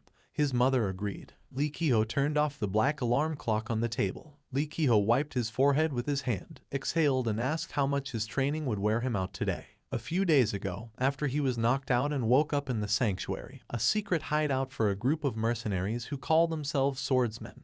They swear allegiance to Adias, the goddess of blades. Many people stood with swords in their hands, putting them in front of their faces. Behind them there was a stone statue of a girl in armor, and with a long cloak, who was holding a sword in her hands. The swordsmen are a small organization and are engaged in carrying out various international orders. Robin crossed his fingers in front of his face, frowning. Robin, the man who brought Lee Ki-ho here, introduced himself as one of the masters and offered to join the ranks of the swordsmen. Lee Ki-ho smiled, looking forward resolutely and thought that deciding that it was fate, he joined them. But a little time passed and he had to regret this decision. Lee Ki-ho panted up the mountain while Ki quickly jumped up it, climbing to the top, Robin standing on a ledge in the distance, screaming at him to run like his life depended on it. Sweat flowed down the protagonist's face, collecting in a puddle on the ground, while he leaned on his trembling hands, trying to do push-ups.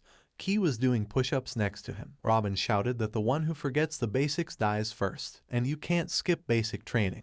The load was long and very intense, So Lee Kehoe wondered if this could be the reason for the small number of this organization. Lee Kehoe sat at a table on which there were many books. Closing his eyes and falling asleep, Key sat next to him, reading some paper. Robin said that their missions are secret and of a national nature, so it is important to know as much as possible about all countries, and he must learn as much as he can. Robin approached the guy from behind, hitting him on the head with his fist. Lee Kehoe's eyes widened. The system window showed his health level, less than 50%. Key laughed, putting her hand to her face and closing her eyes. Lee Kehoe thought that he endured this thanks to Key, and only thanks to her he did not give up everything and even become a swordsman in the game itself. He looked at the main character with a smile. They were both in green cloaks. The girl asked what he was thinking about. Lee Kehoe looked at the girl and smiled and replied that he was simply shocked that they would have their first official mission. The girl told him that it's normal to be nervous, but don't let him ruin everything. Lee Kehoe put his hand to his chest and nervously replied that he was now also a swordsman and already knew the rules. Key turned around as she left and told him not to worry, and she hoped to see him alive. Lee Kehoe waved to her and said that they would meet at the shrine. Lee Kehoe watched with a smile as the girl left, walking along the road. He frowned and with a determined look thought about a Spargan. There were a lot of people walking down the street. Lee Kehoe walked along the road among the crowd, looking around and eating an apple, holding it in his hands. He thought that he had successfully completed the training course and was now a full member of the organization. On one of the fingers of the main character, a golden ring with a seal was visible. Lee Kehoe thought that in confirmation of this he received the seal of a swordsman. Their distinctive ring, the system window showed, the seal of a swordsman, unique, appearance, ring, melee attack damage increased by 14%. The system window that was written on it, Super Battle Quest Level S, find the source of supernatural activity on the northeastern edge of a Spargan. Customer, Order of the 12 Knights. Reward, unknown. Lee Kehoe thought that for his first mission as a swordsman he returned to a Spargan. And from here airships fly to the snow wall in the north of Langnes. The guy was walking along the street, where many people were also walking, and he thought that there were more people. He looked back at the two guys in shining armor who were smiling smugly. One of them said that this time he would walk, and thanks to his speed boots it would take no more than a second. The second replied that of course, they were magical. One of the guys in a purple cloak was holding a bag in his hands, asking why troll skins had increased in price so much. The other with crossed arms and a smile on his face told him that who cares, and they will just continue to hunt them. Lee Kehoe looked away, thinking that a couple of months ago everyone was beating slimes in the hope of getting a magic item. But now the average level of artifacts has increased. Someone loudly asked for help and the main character turned in that direction. A guy in torn clothes stood in the middle of the crowd, with tears in his eyes, shouting that he had been stolen all the artifacts he collected in the Valinko hunting grounds, and they told him that they would not give him back unless he paid a ransom. One of the players, looking at the guy, asked about the Valinko hunting grounds. He said that he heard that Guild No. 1 was taking over this territory. One of the players in a black cloak turned to the others, worriedly saying that only players with magical artifacts were in it. Two girls looked at each other. One worriedly said that they say that ordinary players and NPCs were kicked out of there so that only No. 1 would supply resources to large companies. The other frowned and said that the poor guy was unlucky to contact them. Lee Kehoe silently lowered his gaze as he listened to them. The main character looked up, looking forward. An island in the middle of the sea. Someone shouted that it was forbidden to come here. A crowd of people stood in front of the entrance to the cave, saying that this place was only for them. Members of Guild No. 1. Other people stood in front of them. The one in front spread his arms to the sides and asked what kind of chaos. One of the men with short blonde hair was holding a guy with black hair by the clothes, raising his hand and asking whether he would leave on his own or to help him. The bald man pointed forward, saying to look at this. A guy in torn clothes and brown hair looked away. His body was trembling. The man asked if he had brought money. A bald man with an evil smile asked the guy if he had any idea how much the artifact he scratched was worth. Lee Kehoe stood in front of the man and he looked at him, asking who it was. The main character smiled widely, closed his eyes and said that the hunting grounds are a public area open to all players.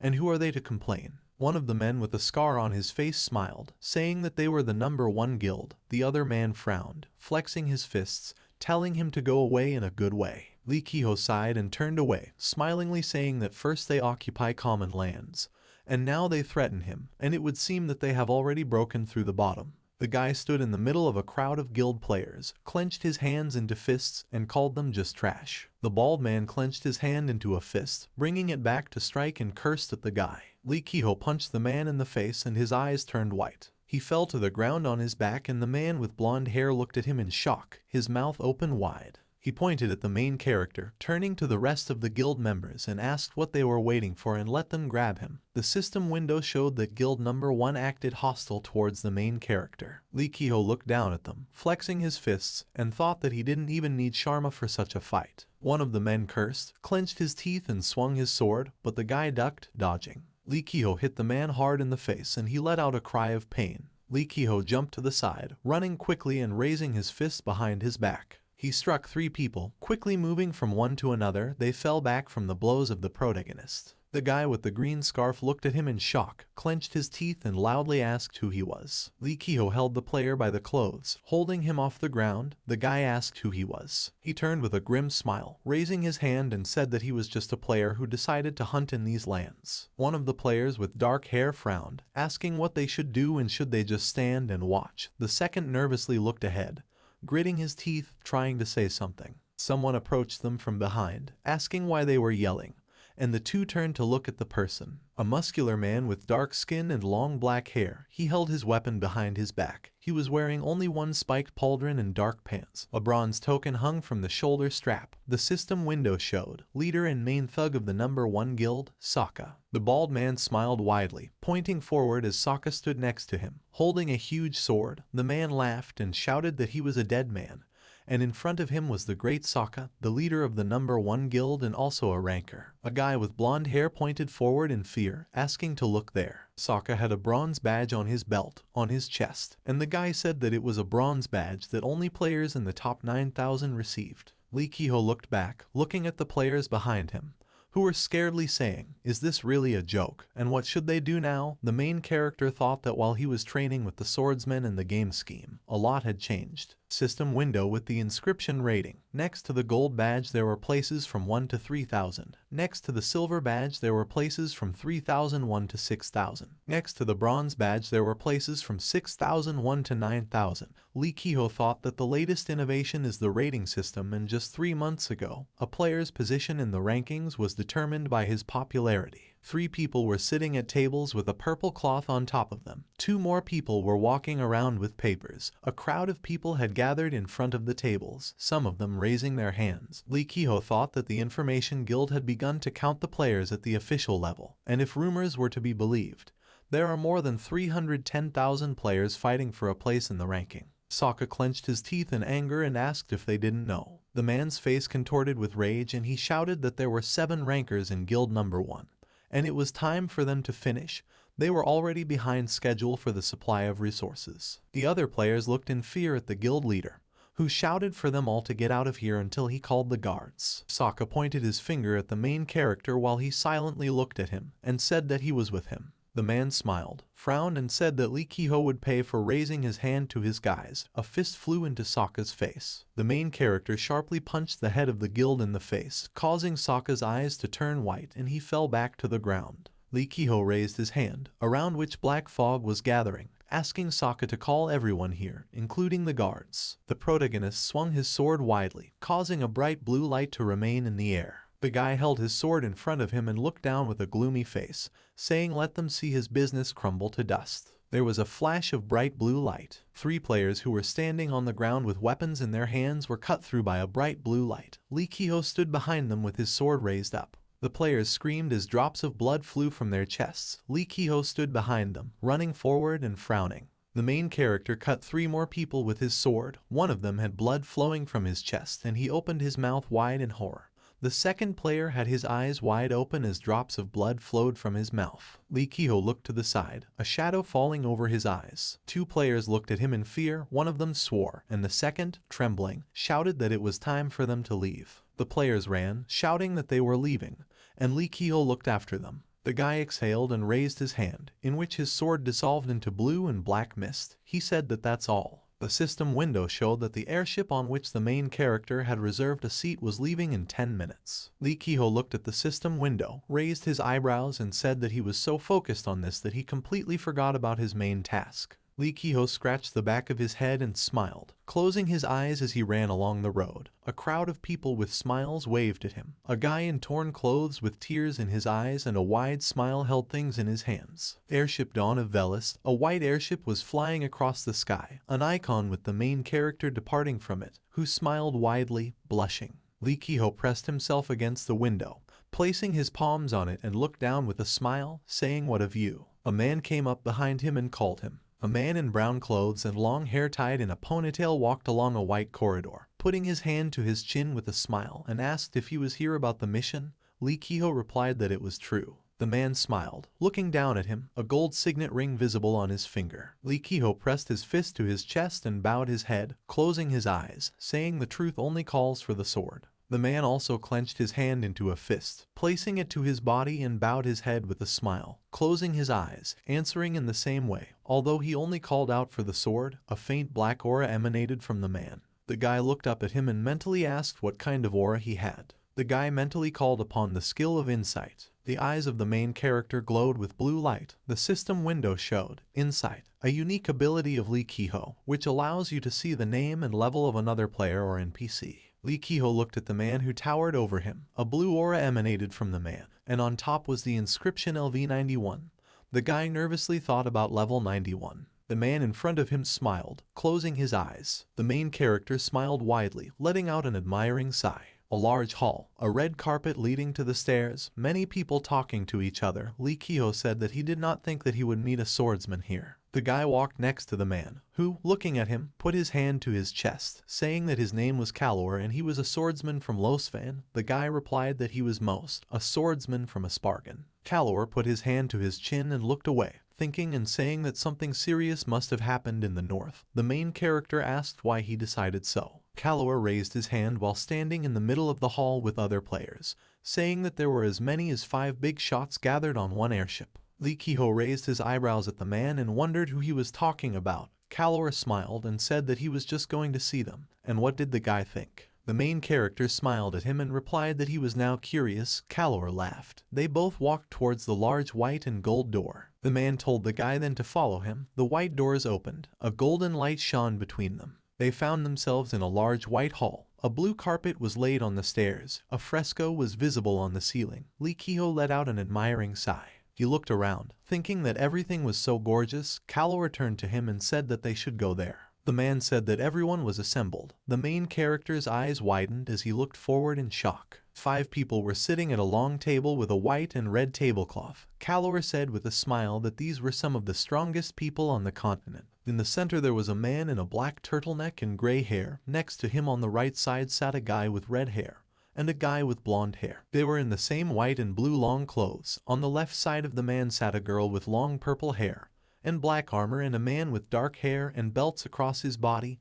He was wearing only a shoulder pad and a bandage on his wrist. Lee Ki-ho nervously raised his head looking at them and thought that these were the best on the continent. The man with dark hair crossed his arms over his chest, frowning and looking to the side, asking if they had come to participate in their mission.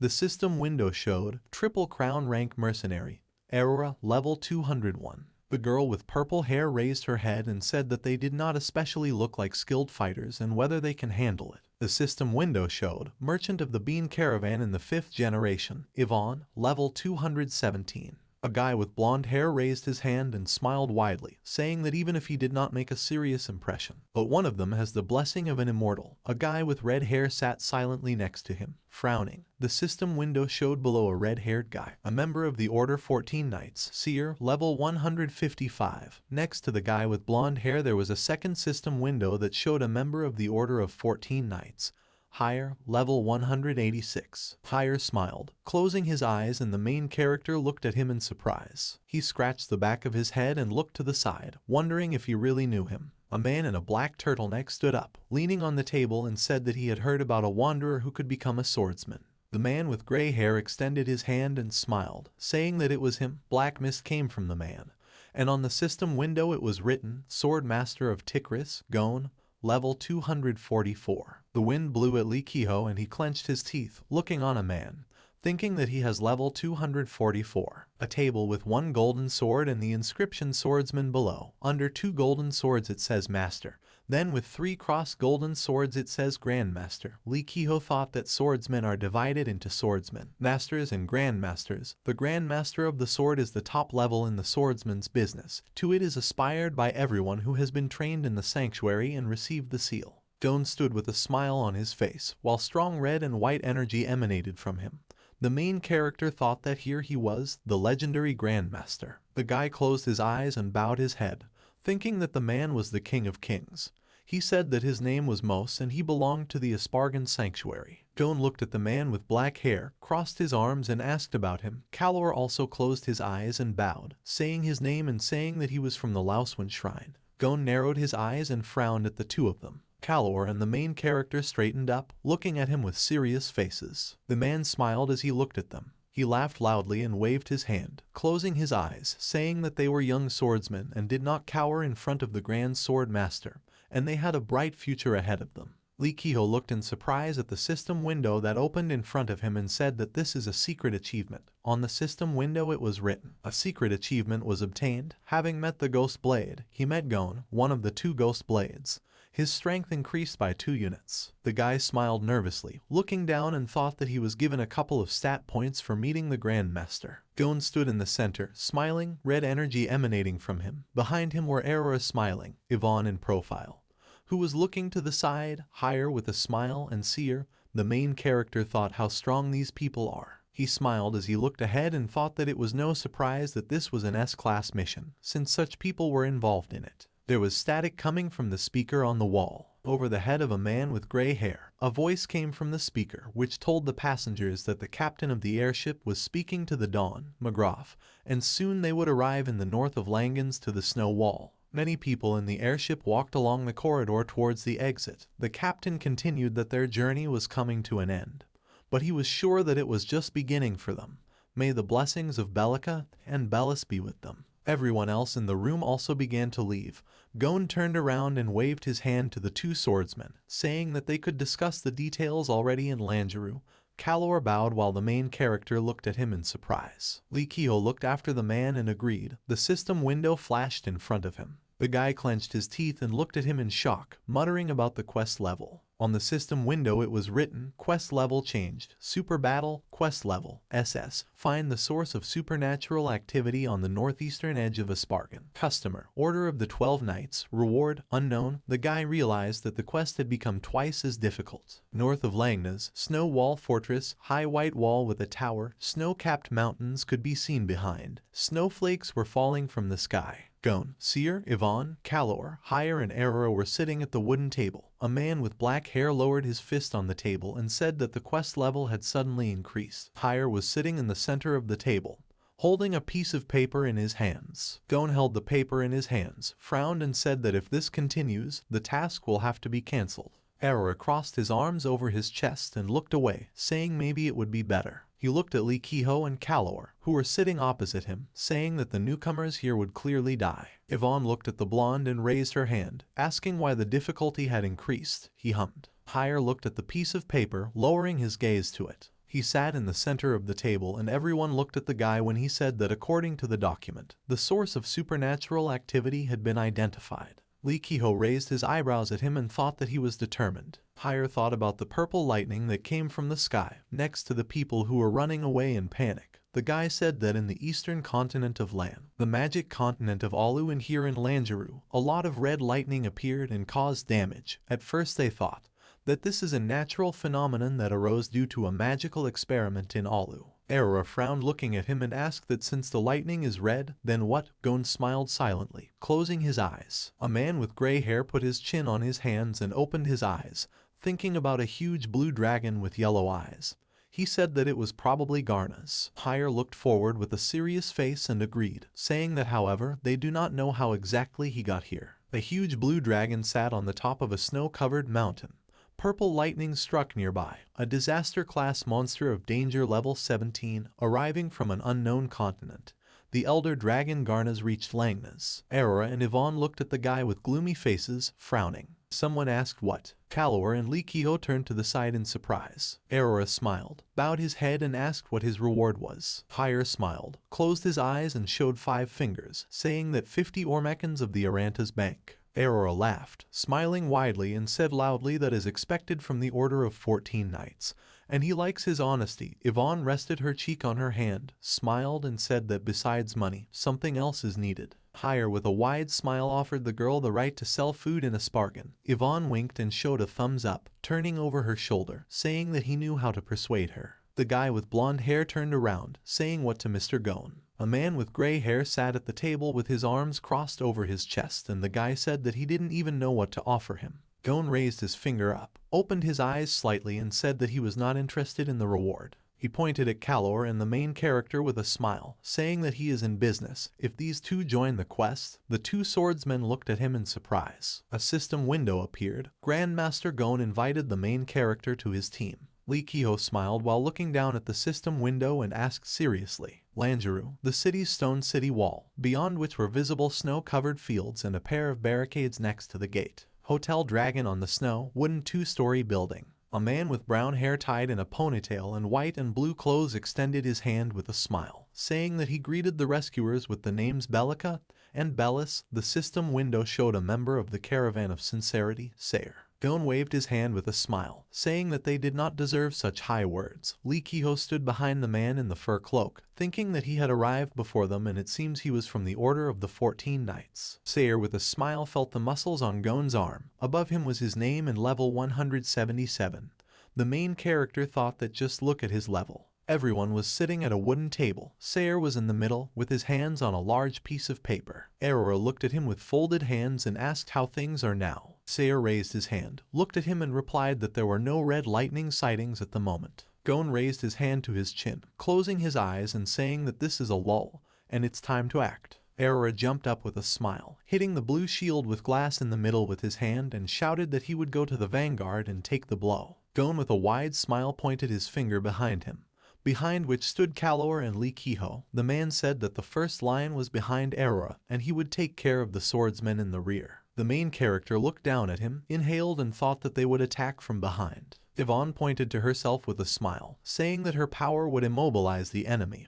Hire with a smile clenched his hand into a fist, saying that he would join Gon. Seer put his hand to his chest, saying that he had magical support. Sayer also put his hand to his chest with a smile and looked up, saying that he was now using a spell that would take them closer to Garna's without attracting his attention. Gon bent one arm at the elbow and placed the other on his shoulder, smilingly saying that they will do it. Huge snow-covered fields. Snow was falling from the sky. A group of people walked along one of the mountains. Lee Kehoe closed one eye as he walked through the snowstorm, his cloak fluttering in the wind, and he covered his head with his hand, thinking that he couldn't see anything because of the snow. There were dark clouds in the sky above the main character, and it was snowing. Suddenly, red lightning struck above the guy's head and Lee Kehoe's eyes widened. He turned around. There was a black mark on the snow from a lightning strike, from which a red mist emanated. Lee Kehoe looked at him with raised eyebrows and thought that Garna's just moved his wing. What a force. Calor turned to the guy, asking him to hurry up, and he answered in agreement. The two swordsmen ran up to the rest of the group, who stopped. Sayer turned back at everyone with a smile. In his hands was a golden staff. He said that since everyone was assembled, they could begin. The man raised his staff above his head. A white light began to emanate from it, and Sayer cast a spell. The sounds of fountains, the sounds of oceans, the sounds of the abyss of the sea. With his name he conjures, like the bottom of the ocean. The earth will be covered with thick silence. Shouting, so be it. Sayer struck the ground with the end of his staff with a red stone. A blue light shone around the group, and a powerful pulse of energy passed across the ground. They raised their heads. White stars were shining above the group and blue energy was visible. And looking up, Aurora said that it was so quiet that his ears were ringing. The main character looked at his hand, which was trembling, and thought that this magic was very powerful. He was completely chilled. The words were heard. O indestructible Bellica, their wise goddess. Lee Kehoe raised his gaze questioningly. Sayer put his hand to his chest while he sang. O Bellis, their stern but reasonable patron, two deities that float in the waters of the endless sky, and who are not destined to meet. Seer stood next to the man, holding a bell. The guy with red hair closed his eyes, swinging the golden bell. Sayer raised his hand with a smile and closed eyes as he sang. Translucent blue energy swirled around the group and Gon, Aurora and Calor smiled. 3 system windows opened, on which it was written. They heard the sacred chant 34. The effect is activated. Now they restore 583 health units per second. The effect lasts 2 hours. The power of all attacks is increased by 34%.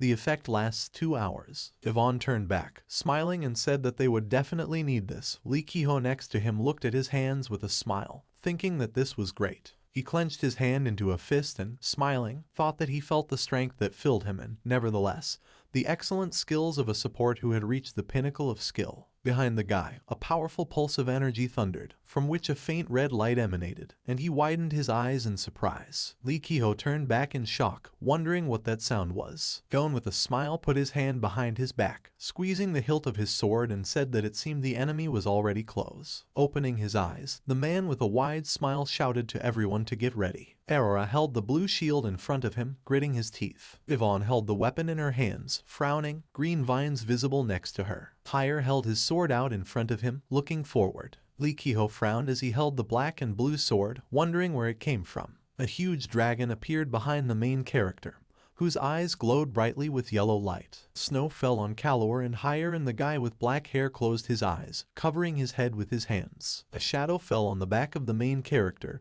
and he turned around in shock, asking what was happening. Garnaz stands on 4 legs behind the guy, leaning towards him and raising his wings. Lee Ki-ho looked at him in fear, his eyes widened. He gritted his teeth and looked over his shoulder as the dragon opened its mouth wide behind the guy. Lee Ki-ho muttered that it was a dragon. A red glowing ball appeared inside Garnaz's mouth, and the main character looked at it over his shoulder in fear. He let out a fearful sigh as he looked at the dragon, a shadow falling over his face. Seer and Higher ran towards the dragon and the main character, and the dragon roared loudly. Lee Ki-ho fell to the ground, looking down in fear and thinking that he couldn't stand. The guy thought that his legs could not hold him up, while Garnaz above him raised his head up. Helplessly looking up, Lee Ki-ho looked at the dragon, thinking that he would probably die here. Garnaz opened his mouth wide, releasing a column of fire, roaring loudly. The main character closed his eyes, covering his face with his hand. Someone ran quickly along the ground, pushing off from it. Aurora stood in front of the guy,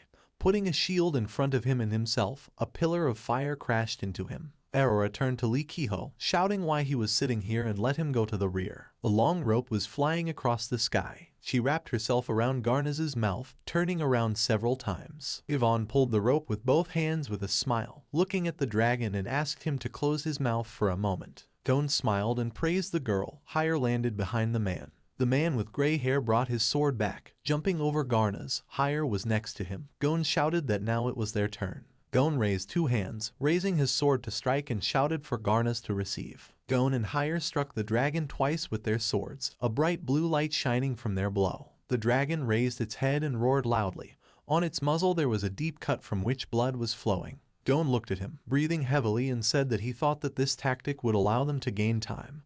Higher smiled, looking at the dragon, and replied that it looked like it. Lee Ki-ho smiled broadly, looking up, and thought that this is how the strongest play. Growling loudly, Garnaz opened his mouth, the rope around his mouth breaking. Gon put his sword in front of him, shouting for everyone to get ready. Aurora smiled, holding his shield in front of him, and answered for everyone to rely on it. Aurora smiled, holding a shield in front of him with a purple light glowing next to it. A bright and powerful beam of purple light emanated from the shield, and Aurora loudly sent out the dragon with its flames. Garnaz raised his head, opening his mouth from which flames emanated.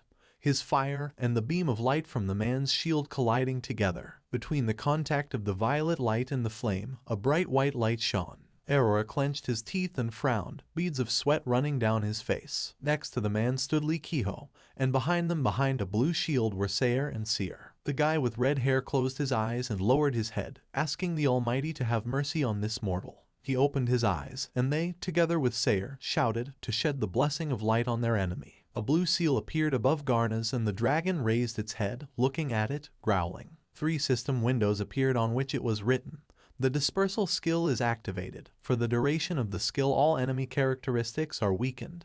The remaining time is 2 hours." Aurora smiled widely, knitted his eyebrows, and shouted perfectly. The beam emanating from his shield moved closer to the dragon's mouth, which emitted flames. A beam of purple light hit the dragon, causing an explosion. Garnaz clenched his teeth and let air out of his nostrils, snorting. Aurora smiled looking at him and said that he is a strong guy. It was written above him. Aurora's powerful defender, level 354. Lee Kehoe looked at him in surprise, thinking that his level had increased dramatically. The guy frowned, remembering Juritan and the inscription above him with his name and level 35. He thought that he had seen something like this during the battle with Juritan, which means that NPCs can increase their level just by picking up a special weapon. Darnaz flapped his huge wings in the air. Aurora clenched his teeth, looking at him and asked if he was going to attack from the sky. Yvonne also frowned, shouting that this should not be allowed. 2 vines grew out of the snowy ground in front of the dragon, which rose into the sky, and the girl screamed to entwine the white rose. The dragon growled, looking at the vines that entwined itself around its wing. Yvonne pulled on her whip, clenching her teeth. Purple energy glowed around her, and above the girl was the inscription Yvonne Rose, level 311. The girl pulled on her whip, shouting that they wouldn't last that long and the dragon was too strong. Higher behind her frowned, shouting till she held on a little longer, and he uses the charm. He just needs to take off. White angel wings appeared behind the guy with blonde hair. Lee Kehoe looked up at him with a wide smile, thinking that this was so cool. Kalor ran forward, holding a sword in his hands, and shouted to the main character that this was their chance. The dragon was still tied up. The guy shouted to him that he understood, holding the sword in front of him. The 2 swordsmen jumped forward, pushing off the ground. Kalor found himself next to the dragon's face, which looked at the man with its yellow eyes. The main character's eyes widened when he saw this, and the guy thought that they had been caught. The dragon swung its paw sharply and roared, causing the 2 swordsmen to fall to the ground in the snow. Kalor put his hand to his head, worriedly asking if Lee Kehoe was okay.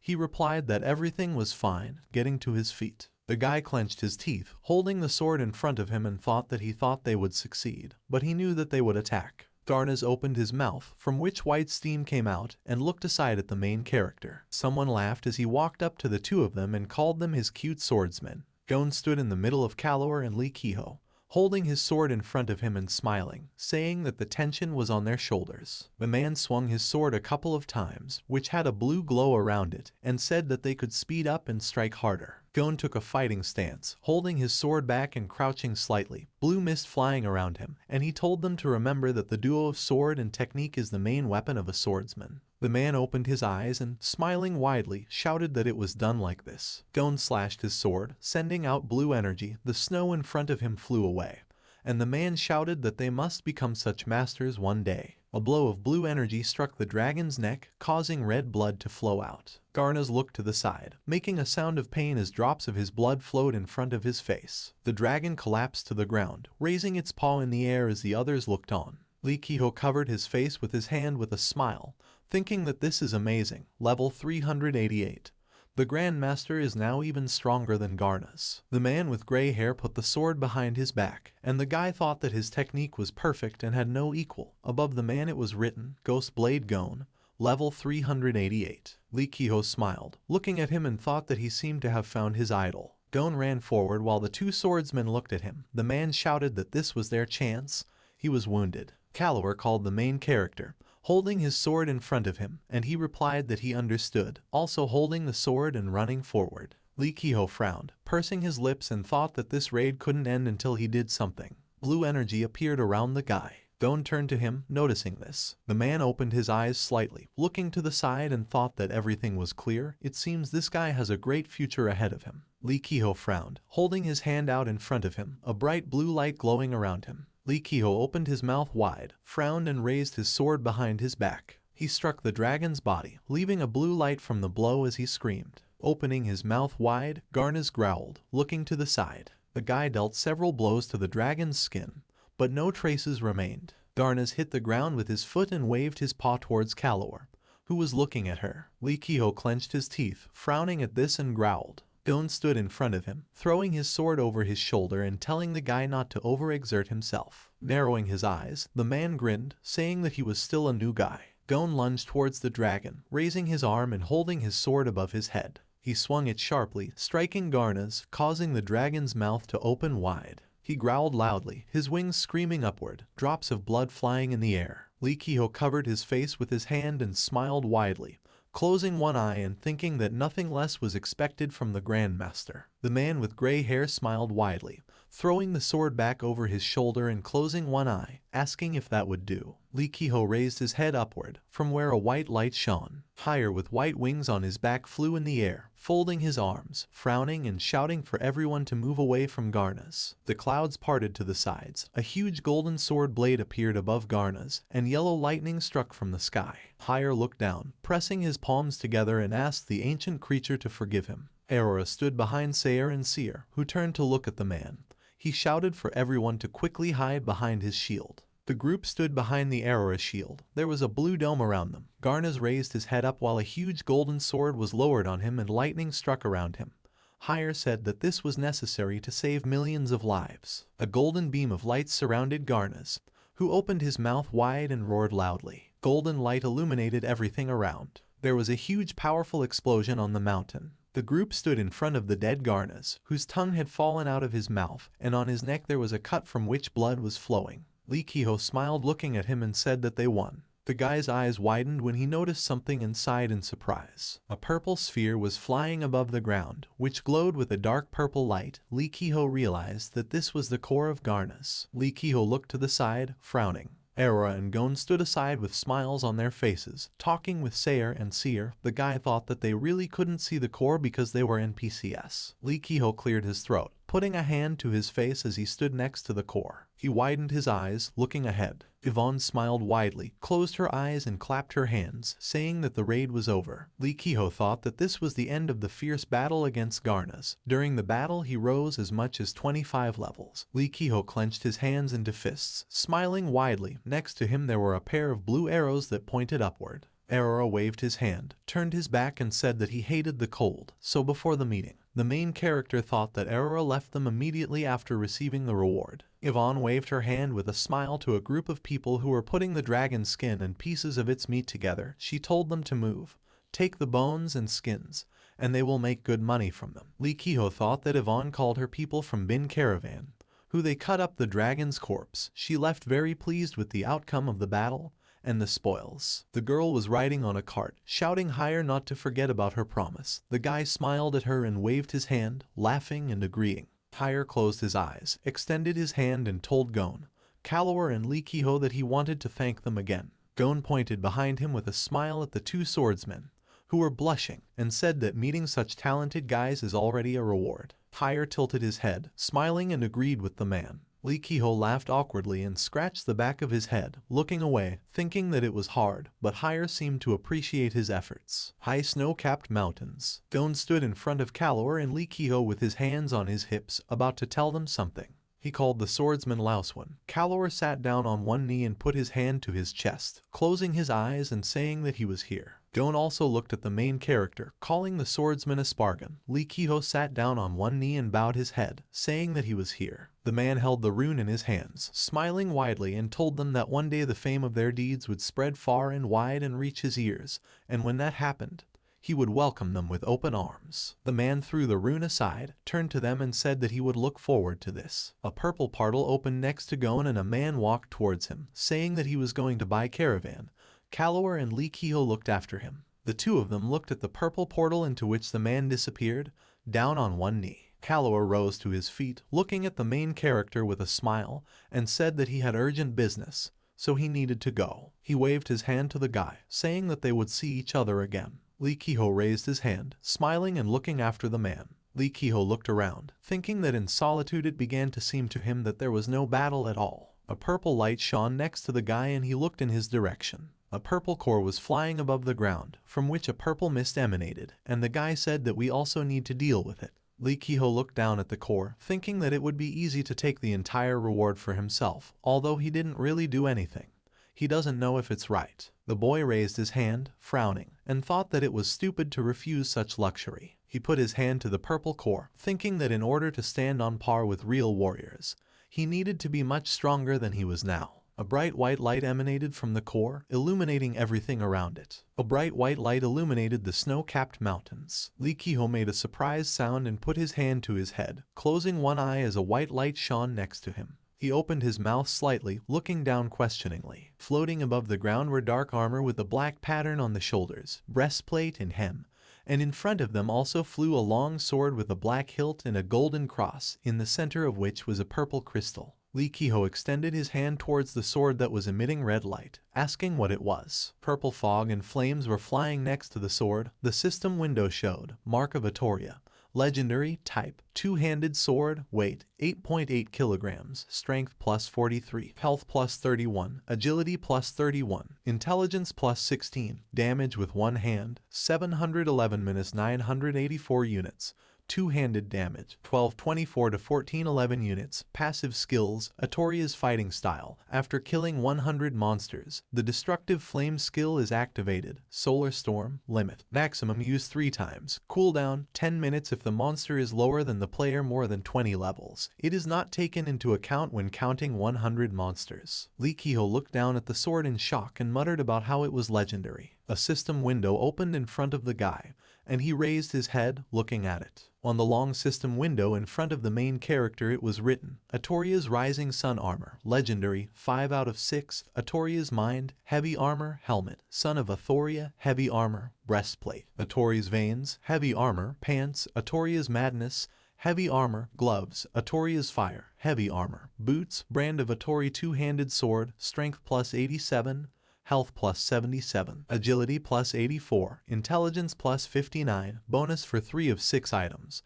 Player speed increased by 34%, Uncontrollable Flame, Solar Storm charge increased by 1 unit, bonus for 5 of 6 items. Strength in any battle is increased by 44%, bonus for 6 out of 6 items. Solar Rage skill activated, Destructive Flame skill, Solar Storm enhanced. Lee Ki-ho smiled nervously, raising his eyebrows and looking at the system window, asking if this was true and if this was some kind of prank. If there was a hidden camera. Dark armor and a sword that glowed with golden light were flying in the air. Lee Ki-ho thought that what fell from Garna's core was as amazing as the dragon itself, and the legendary set was superior to any unique artifacts. He was the first in the game to obtain the Scheme legendary item. Jihin greeted everyone, saying that the second streamer of the Republic of Korea was with them. The girl smiled widely, holding a microphone in her hand and raised her other hand up. People were sitting in the computer club, behind the gaming chairs, looking at the girl while she said if they had heard the news that the Information Guild posted yesterday morning. People walked through the city, where on one of the buildings there was a screen on which there was Jihin, who said that a battle of rankers was waiting for them, and everyone could participate in it. And until recently, the rank was assigned to the player randomly depending on his characteristics. Lee Ki-ho was running around the park with a hood over his head, breathing heavily. Jihin continued that, however, in the future, more attention will be paid to this process and its verification. Rankers will be given national-level quests, so if the player is confident in his abilities, he can come to the central square of Espargana. Lee Ki-ho sat on a park bench with his head down and thought that after deciding to become stronger in the game scheme, he goes for a run every day to build up his stamina so he can stay in the game longer. The guy put his hand on the edge of his hood and exhaled heavily. He remembered holding his head while holding the VR glasses in his other hand and thought that after leaving the game he felt dizzy. He had been playing for too long, and it was hard to accept the difference between virtual and ordinary reality. The guy leaned back on the bench and looked up, thinking that he wanted to change real life and decided to do it with the help of the game scheme. But the boundary between the two worlds blurred, and it's even funny. The guy remembered how he killed Boss Troll and Juratin, as well as the money in his account, thinking that the truth is that only in the game he can earn fabulous money. Because of this he decided to work on himself and take on the game as serious. Lee Ki-ho exhaled as he looked up and wondered if he should consider the game as mere entertainment. In the park on the playground, 2 children were sitting next to the dog, playing with him and laughing. The man in the black suit smiled while talking on the phone. The guy and a girl walked through the park, turning to each other and smiling. Lee Ki-ho looked to the side while sitting on the bench and wondered if he would have a normal life like these people if he didn't play the game. Lee Ki-ho lowered his head and smiled, thinking that the issue of lack of finances will not go away, and he is still thinking about it. The guy exhaled. There was no one else on the bench where he was sitting. People were walking around the park, and the main character thought that he would return to where he belonged. A city in the game where many people walked along the streets. Lee Ki-ho walked down the street, holding up 3 fingers on one hand and 2 on the other hand, saying that he handed over the armor to the blacksmith before going to the shrine. The guy turned towards the alley, smiled and said that no one would notice him there. People were passing by the alley between 2 houses. Lee Ki-ho was carrying equipment. The guy muttered that this was a legendary artifact. A bright flame burned around the blade of the sword. Lee Ki-ho held a sword in front of him with a fire burning around it and smiled, saying that it was not a dream after all. His eyes widened as he looked down. The guy closed one eye and looked at his hand. A white light appeared around him and Lee Ki-ho shouted what was happening and why it was so hot. The alley was illuminated with a bright golden light and the main character screamed loudly. Lee Ki-ho closed his eyes, covering his head with his hand. A bright flame burned around him. The guy put his hand to his head, clenched his teeth and said that it hurts now. The system window showed that he had acquired the passive skill Atarai fighting style. The protagonist's eyes widened as scenes of him fighting with the legendary sword flashed in front of him. Lee Ki-ho looked at his hand with fire burning around it, smiled and said that he now has a passive skill and this is how it works now. Someone's footsteps were heard behind the main character. Lee Ki-ho turned back, thinking that there was someone there. A human figure was hiding behind the wall. Lee Ki-ho in a green hood looked around the corner. There was a guy in light clothes standing there, holding a blue ball over his hand, with a wide smile asking him for a high level. Lee Ki-ho looked at him. A shadow fell on his eyes when he thought that he was just chatting on the crystal ball. The guy thought about Sharon, Gale and Swordsman, whom he had met and thought that this was a useful thing and that he should buy one for himself or something. The store sign, which showed a brown backpack, thanked the seller for the purchase. Lee Ki-ho held a small bag in his hand with a smile, looking at it and said that he took the armor and bought the ball. There was a small stone on the main character's hand.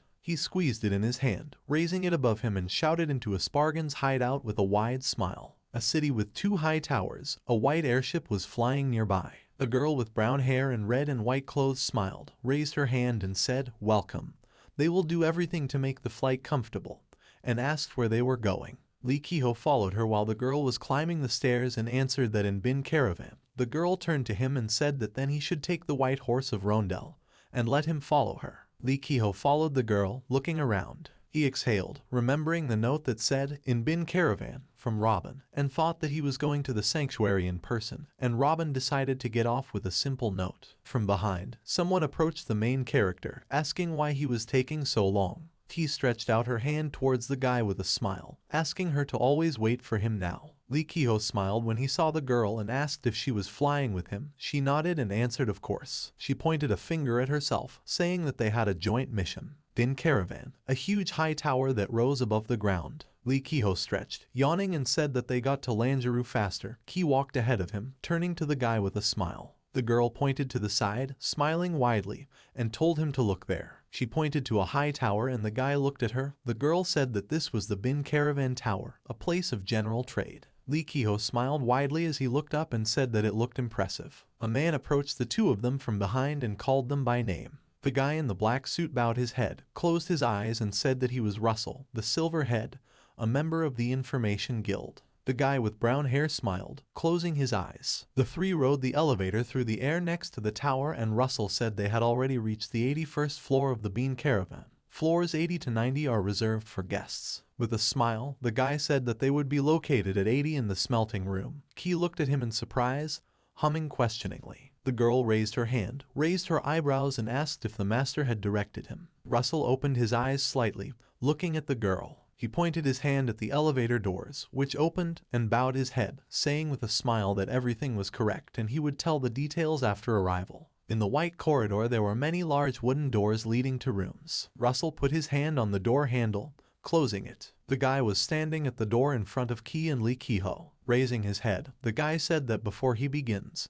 he wants to warn that everything said is equal in importance to the words of Master Robin. Ki and Lee Ki-ho got down on one knee and lowered their heads, closing their eyes. They both said, "Swordsmen of Aspargan, the swords they summoned are here." The guy in the black suit opened the paper in his hands. Looking at her, Russell said that the two of them had been chosen to carry out the mission assigned to the organization. Russell looked forward with a serious face. Behind him there were sheets of music. He said that recently artifacts were illegally brought to Bin Caravan that should not fall into anyone's hands, and they are called the Rhapsody of Ulysenia. There are rhapsodies from the 7th to the 14th inclusive. Lee Ki-ho looked up at the man, asking about the scores. The two swordsmen looked at the man as he continued that they say that they will soon be put up for auction, which will be held on the top floor. The Bean Caravan is run by merchants, so no one, including them, is able to take the item if it got here like product. Ki and Lee Ki-ho's eyes widened in surprise when Russell said that their task was to buy back the artifacts.